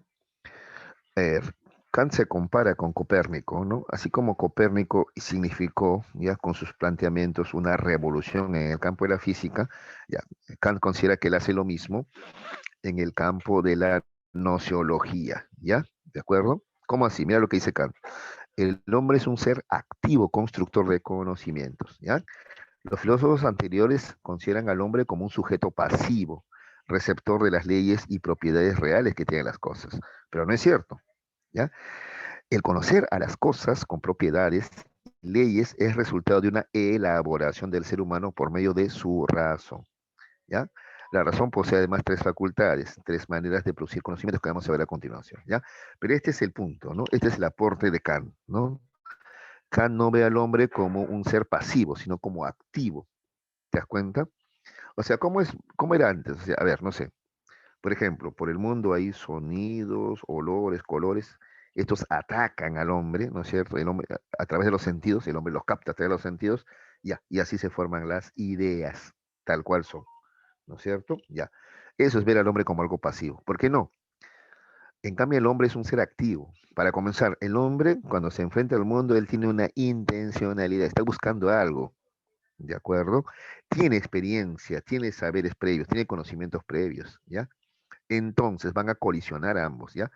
La información que capta con los sentidos, más los conocimientos previos, la subjetividad del hombre, ya, la combinación de ambos, ese es el conocimiento. Entonces no hay que ver al hombre como alguien pasivo, ¿no es cierto? Sino como un ser activo, ¿ya?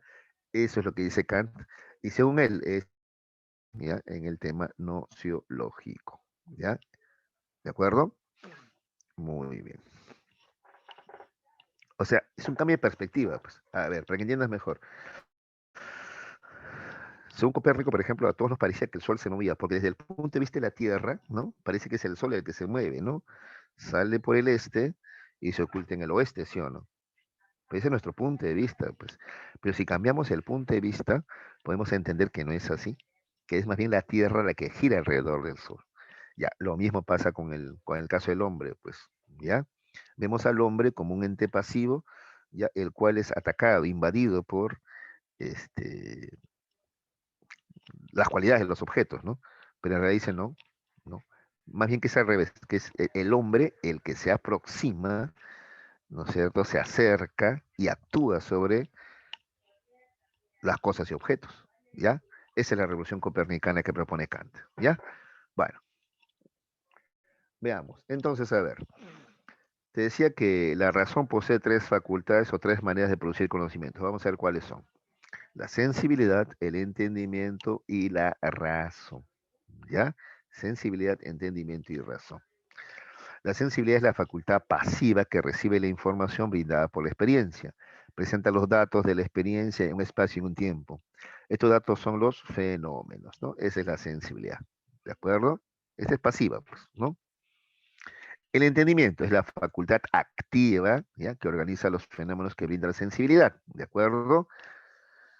Permite la elaboración de juicios a través de las categorías. Y finalmente tenemos la razón, facultad que organiza, ¿ya? Los juicios que produce el entendimiento, permite la elaboración de razonamientos y saberes generales de la realidad, ¿ya? Entonces la cosa es así, mira, a ver, por ejemplo, ¿ya? A ver, sensibilidad, ¿ya? A ver, por ejemplo, sonidos aislados, ¿ya? Entendimiento. Tú organizas esos sonidos y dices, ah, esta es música, ¿ya? Tú entiendes la música. Razonamiento. Es más, sabes qué música es, en qué idioma está, etcétera. ¿Ya? Entonces, esos son los niveles del conocimiento. Si sí que, bueno, en realidad él le llama ya las facultades de la razón. ¿Ya? ¿De acuerdo? Dentro de la sensibilidad tenemos espacio y tiempo, que es lo que podemos captar con los sentidos. El entendimiento, tenemos acá categorías, ¿no? Como unidad, pluralidad, totalidad, etcétera. Y de la razón hablamos de conceptos, ¿no? Por ejemplo, alma, mundo y Dios. ¿De acuerdo? ¿Ya? Bien, eso es lo que dice Kant, me gustaría que te quedes con esto entonces, ya sensibilidad, lo que captamos con los sentidos, entendimiento, cómo organizamos esa información sensorial y la razón ya te permite formar juicios, conceptos, definiciones. ¿De acuerdo? Así mejor. Muy bien, entonces el conocimiento empieza con la experiencia, que es la intuición sensible, nos brinda una gran cantidad de información que recibimos por medio de nuestra sensibilidad. Luego, la sensibilidad recibe la información y la presenta en un espacio y tiempo. Así surgen los fenómenos, que es aquello que nosotros estamos viendo en estos momentos. ¿Ya? Ahora, lo que Kant dice es que jamás vamos a conocer las cosas tal y como son realmente. Las cosas que vemos son solamente fenómenos que nuestra sensibilidad presenta en el espacio y el tiempo. Por tanto, nunca sabremos cómo son estas cosas sin nuestra sensibilidad. Otra vez. Entonces, Kant lo resume así, ¿eh? Lo que conocemos es el fenómeno, lo que podemos captar con otros sentidos, ¿ya? ¿De acuerdo? La cosa en sí, el noumeno, es algo que no podemos conocer, ¿ya? Algo ya sí habían anunciado también Hume, ¿no? Por ejemplo, ¿cierto? Y Luke, ¿no? Entonces repito, sería bueno que lo anotes, ¿ah? ¿Ya? Lo que el hombre puede conocer son los fenómenos, o sea, la representación que él se puede hacer de la realidad con sus sentidos, ¿ya? Ese es el fenómeno. Lo que no podemos conocer es el noumeno. El noumeno es la cosa en sí. La realidad tal cual es no la podemos conocer. ¿Ya? A ver, les pongo este ejemplo, ¿ya? A ver, tú y un murciélago, ¿de acuerdo? Te pregunto, ¿tú y un murciélago se representan la realidad igual? No, no. Se representan la realidad de manera diferente porque tienen sentidos, digamos, desarrollados de diferente manera. Pues el murciélago lo más desarrollado que tiene es su oído, ¿no? Hipersensible. El humano más bien tiene la visión, ¿no es cierto? Ver colores. Entonces cada uno se representa la realidad de manera diferente, ¿ya? Por ejemplo, en la selva, ¿ya? El hombre ve vegetación, colores, ¿no es cierto? ¿Ya? En cambio, el murciélago es casi ciego, ¿ya? ¿Qué siente? Ondas, ¿no? Entonces vuelvo a repetir, ¿ya? Sentidos desarrollados de manera diferente, representaciones de la realidad diferente. Ahora, la pregunta es, ¿quién se representa la realidad tal cual es? ¿El hombre o el murciélago? Ninguno, te diría acá, ninguno. Cada uno se representa la realidad para sí. Eso se llama fenómeno. Anota, ¿ya? Lo que conocemos es el fenómeno nada más. Lo que captamos con nuestros sentidos, ¿ya? El noumeno, la realidad tal cual es, no la capta ninguno. Ni el hombre ni el murciélago, ¿ya? Supongamos que viniera una raza alienígena acá, igual ellos captarían de repente la realidad de otra manera. ¿Qué sería? Otra vez, fenómeno, la cosa para sí. Pero la realidad en sí, tal cual es, no la capta nadie, ¿ya? Eso es lo que dice Immanuel Kant. ¿De acuerdo? Entendimiento y razón. A ver, ¿qué dice acá? La información de los fenómenos se presenta en forma de juicios gracias a la facultad del entendimiento, ¿no? Juicio es un enunciado aseverativo. La Tierra es redonda, eso es un juicio, ¿ya? Por ejemplo. Finalmente, la razón hace que los juicios se organicen en razonamientos y teorías generales de todo, ¿ya? Muy bien, ahora sí dice que podemos responder a las interrogantes planteadas arriba. Entonces, ¿cómo es posible la ciencia? Dice, la experiencia permite el aumento del saber y la razón, la capacidad de universalizar los conocimientos y darle una secuencia necesaria. ¿Ya? ¿Y por qué la metafísica no es ciencia? Porque la metafísica habla de entidades que no pueden ser captadas por la experiencia. ¿De acuerdo? Listo. En cuanto al tema ético, ¿ya? Lo que va a proponer Kant, ¿ya? Es una crítica a las éticas materiales. O eudemonistas también, ahí está, críticas a los eudemonistas, ¿ya? ¿Qué dice? Toda la ética anterior, dice Kant, lo que ha hecho es, ¿ya? Valores, ¿ya? En base a fines. Entonces, yo vivo una vida mesurada para ser feliz. Yo vivo una vida mesurada porque ese es el placer. Yo comparto porque eso es lo útil, lo provechoso para todos. ¿De acuerdo? Y dice Kant, eso está mal, ¿ya? Una verdadera ética no puede basarse en resultados. Una verdadera ética es hacer el bien sin esperar nada a cambio, sin esperar felicidad, sin esperar provecho, sin esperar nada, ¿ya? Entonces, las éticas anteriores están mal, porque se basan en fines, ¿no es cierto? ¿Ya? ¿ya? Quieren lograr algo, y eso está mal, dice Kant, ¿ya? Lo que él propone es una ética formal, ¿ya? Acá está, ética formal en negritas, que no persiga ningún beneficio para seres humanos y que se actúe de buena voluntad, es decir, de manera autónoma, sin estar obligado por algún deseo o mandato externo. Finalmente, esta ética tiene que ser aceptada por todos. ¿De acuerdo? ¿Ya? Entonces, la ética tiene que basarse en la razón, no en los resultados, sino en la razón. ¿Ya? A ver, te lo pongo más clarito. Para Kant, por ejemplo, no existen eso de las mentiras piadosas, no. Tú tienes que cumplir con las normas morales en cualquier condición, no importa el resultado. Lo bueno es bueno, sin importar el resultado. ¿De acuerdo? Entonces tú dices la verdad siempre. No es que no en esta ocasión le voy a mentir, pobrecito, no, no, no. ¿Ya? La verdad es la verdad siempre. ¿De acuerdo? Esa es una ética formal. ¿Ya? Basada en la razón y no basada en los resultados. ¿Ya? Eso es lo que va a proponer Kant en cuanto a la ética. ¿Ya? Entonces él propone esta clasificación, ¿ya? De los imperativos. Tenemos imperativo hipotético e imperativo categórico. El imperativo hipotético está condicionado por algún beneficio. Se ejecuta por la obligación de alcanzar un beneficio.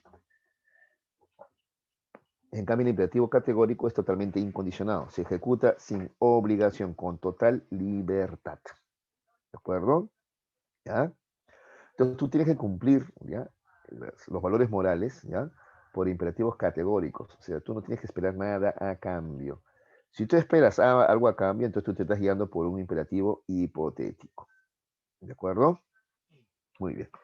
Ese es Kant. Entonces, a ver, de Kant, ¿con qué nos quedamos? A ver, unas ideas centrales, ¿ya? Vamos a quedarnos con Kant con la revolución copernicana, ¿de acuerdo? ¿Ya? El hombre no es un ser pasivo que recibe nomás los estímulos externos, no, el hombre es un ser activo que procesa esos estímulos externos, ¿ya? De ahí que, ¿ya? La razón posee tres facultades, ¿ya? Sensibilidad, entendimiento y razón propiamente dicha, ¿ya? La sensibilidad es lo que captas con los sentidos, el entendimiento es como tú ordenas esa información sensorial y la razón ya te permite formar juicios, teorías, ¿de acuerdo? ¿Ya?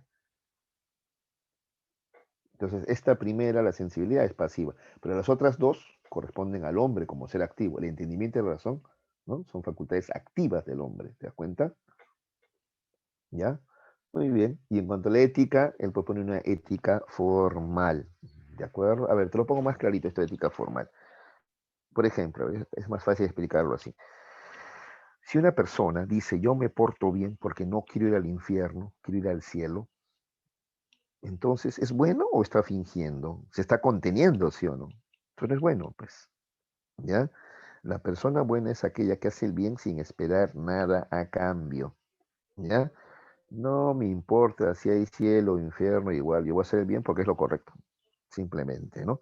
Porque la razón me dicta que es lo correcto y tengo que hacer lo correcto, ¿ya? Esa es la ética formal de Kant, ¿ya? Y él dice que todas las demás éticas anteriores están equivocadas porque persiguen un fin, ¿no? Por ejemplo, este, Aristóteles decía que, ¿qué es el bien? Todo aquello que nos conduce a la felicidad, ¿no es cierto? O de repente Epicuro que decía, ¿qué es el bien? Aquello que nos causa placer, ¿no? ¿De acuerdo? ¿Ya? Los utilitaristas que decían, ¿qué es el bien? Aquello que me causa provecho. Ya, todo eso está mal, dice Kant, pues, porque todos esperan algo a cambio, ¿no es cierto? Felicidad, placer o provecho. No, el bien se hace sin esperar nada a cambio. Esa es la ética formal. ¿Ya? Tampoco depende de las circunstancias, ¿ya? Entonces mi amiga me pregunta, estoy gordita, y yo digo, no, pobrecita, le voy a mentir. No, bajó de peso, mentira piadosa. No, Kant dice no. Es que la ética no puede sujetarse o no puede deberse a las consecuencias, ¿no? Sino al imperativo categórico, ¿no? ¿De acuerdo? ¿Ya? Los valores se cumplen, ¿ya? Siempre, sin importar las consecuencias, ¿ya? Pues son a priori, independientes de la experiencia, ¿ya? Listo. Ahora vamos a ver la práctica dirigida. No sé si hay alguna pregunta. No, ¿no? Ya, entonces vamos a la práctica dirigida, ¿ya? Lea el siguiente texto y responde a las preguntas 1, 2 y 3. A ver, el dogmatismo. Tú sabes lo que es el dogmatismo, ¿no? Creer que se pueden alcanzar conocimientos absolutos. Ese es el dogmatismo, ¿ya? El dogmatismo es el procedimiento dogmático de la razón pura sin previa crítica de su capacidad. Claro, el dogmatismo cree que se puede conocer todo. No se cuestiona, ¿ya? No se cuestiona que existan cosas que no se puedan conocer, ¿no? Ellos no se cuestionan. Ellos parten de que todo es posible o susceptible de ser conocido, ¿ya? O sea, acá dice, el dogmatismo es el procedimiento dogmático de la razón pura sin previa crítica de su capacidad de conocer, pues, ¿no? Esta contraposición no quiere, pues, hablar en favor de la frivolidad charlatana bajo el nombre pretencioso de popularidad, o incluso en favor del escepticismo, que despacha la metafísica en 4 palabras. Sí, pues el escepticismo despacha la metafísica, ¿no? No lo puedo ver, no existe. Listo, se acabó, ¿no? Dice, al contrario, la crítica es la necesaria preparación previa para promover una metafísica rigurosa que como ciencia tiene que desarrollarse necesariamente de forma dogmática y de acuerdo con el más estricto requisito, sistemática. Es decir, a la escuela no popular. ¿Ya? Kant, esto, dice, esto lo dice Kant en su libro Crítica de la Razón Pura. Entonces, de texto se puede inferir que un dogmático, ahí está marcada en negrita ya. Claro, un dogmático no hace crítica a la razón. ¿Ya? Un dogmático no cuestiona que la razón tenga límites de repente. ¡Ah! ¿Qué tal y si la razón tiene límites y hay cosas que no podemos conocer?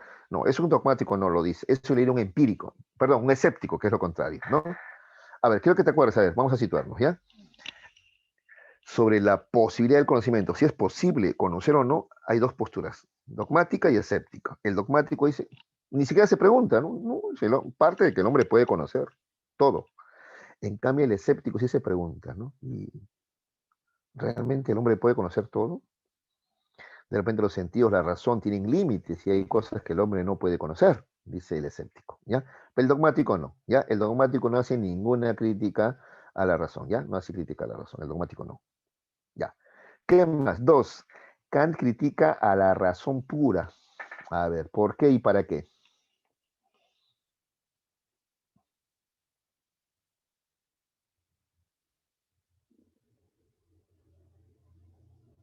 A ver,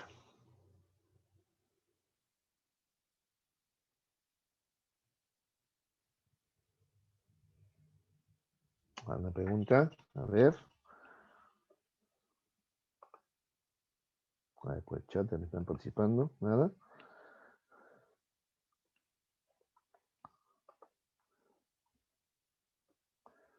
Nadie. Complicar lectura. Y este es el examen de admisión a San Marcos, le he sacado, ¿eh? Esa pregunta.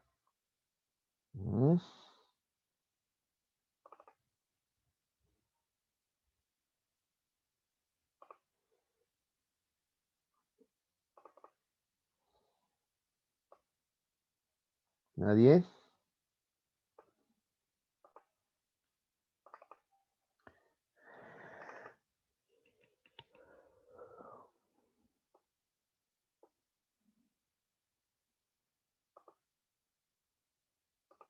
Ya, ya, vamos a responder, ¿ya?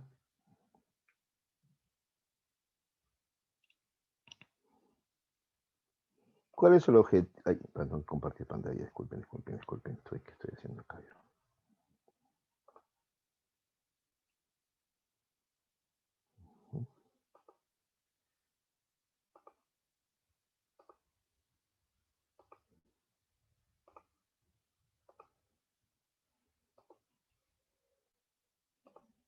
Ya, a ver. ¿Para qué Kant critica la razón pura? ¿Ya? Para promover una metafísica es el estudio de lo que está más allá de lo físico, pero riguroso, sino que así se le llamaba también a a la ontología, ¿no? A la filosofía en esa época, ¿no es cierto? ¿Ya? Entonces, Kant hace una crítica a la razón pura, que es dogmática, porque justamente busca promover una metafísica, o sea, es decir, una filosofía más rigurosa, ¿ya? 2E. 3. Si Brian es dogmático, entonces no acepta ningún tipo de metafísica, solo uso la razón, me guío solo de los sentidos, no hago ninguna crítica a la razón. El dogmático, vuelvo a repetir, no critica la razón, cree que la razón no tiene límites, cree que el hombre puede conocerlo todo. Ese es el dogmático, ¿ya? Para que entiendas, dogmáticos son, por ejemplo, los filósofos de la antigüedad, por ejemplo, Tales, Anaximenes, son dogmáticos porque ellos creen que el hombre lo podía conocer todo, podía incluso llegar a conocer el argeo principio de todo lo existente, ¿no? En cambio, un escéptico diría, no, hay preguntas que el hombre no va a poder responderse, son demasiado grandes para él, ese es el escéptico, ¿ya? Cree que la razón tiene límites, la razón humana tiene límites, dice un escéptico, hay cosas que no podemos conocer. En cambio, un dogmático no, un dogmático cree que el hombre lo puede conocer todo, no hay límite, ¿ya?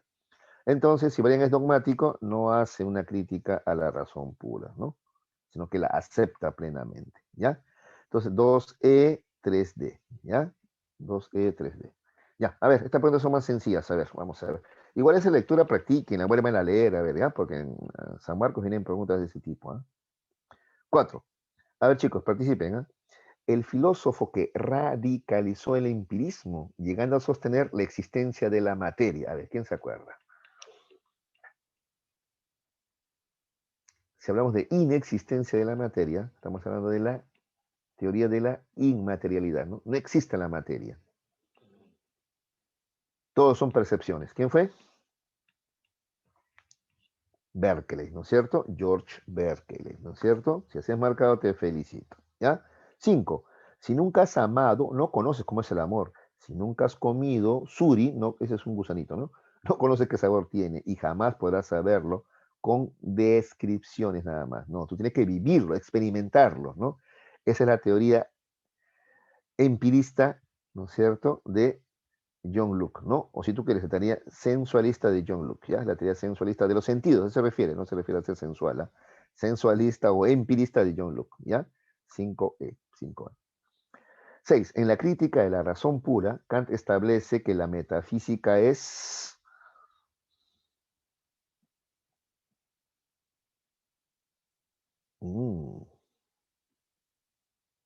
la metafísica, la A o la E, una ciencia rigurosa en desarrollo, una tendencia natural de la razón humana, una tendencia natural. Sí, esa es una tendencia natural de la razón humana, ¿ya? 7. Según el empirismo, John Locke, a ver, la 7, ¿quién contesta?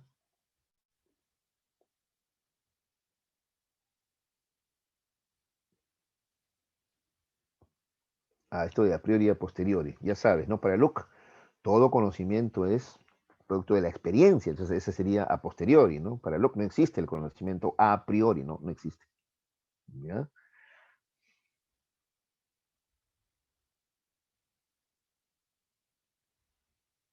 Claro. Entonces la D sería, ¿no? El hombre nunca posee ideas a priori, sino todas son a posteriori, o sea, producto de la experiencia, ¿no? La D. 8. Identifique la tesis que se refiere a la filosofía moderna. A ver, la razón es la fuente del conocimiento para Descartes. Sí, Descartes es racionalista, pues la razón es la fuente. ¿Es posible conocer las cosas completamente para Kant? No, solamente podemos conocer el fenómeno, el nómeno no. ¿Es posible el conocimiento según John Locke? Ya. Solamente tenemos ideas objetivas de la realidad, según Kant. No. Entonces, 1 y 3 tenemos, ¿no? ¿Dónde está? 1 y 3, la D. ¿Ya? 9. Relacione correctamente. John Locke, tabula rasa, propuso John Locke, ¿no? No existen ideas innatas. Nuestra mente al nacer es un hoja en blanco, tabula rasa. Hume, innatismo y escepticismo. Claro. Berkeley, inmaterialismo e idealismo. Y Bacon, la silogística deductiva. Ya, muy bien. Entonces está en orden nomás eso. Ya. Y Todavía más. 10. Se considera que el terreno político social, que en el terreno político social las ideas de Locke, a ver, ¿quién se acuerda? ¿Qué posturas tenía Locke? Era liberal, ¿no es cierto? Entonces la respuesta es la D, ¿no? Prefigura la doctrina liberal, ¿no? John Locke era liberal, ¿no? Padre del liberalismo, incluso le dice, ¿no? La D. 11. La tesis kantiana del autotelismo plantea que el hombre, ya. El autotelismo tiene que ver con la dignidad humana, ¿ya? El hombre es un fin, no es un medio, no es alguien a quien, o sea, tú no puedes usar a los hombres para tu beneficio, no, no, porque los hombres no son un medio, sino son un fin en sí mismo, ¿ya? La respuesta es la D, ¿ya? El hombre es un fin en sí mismo. Y por último, de acuerdo a Hume, dos hechos están conectados causalmente, no en forma real, sino por la costumbre, dice Hume. Esto no lo hemos visto.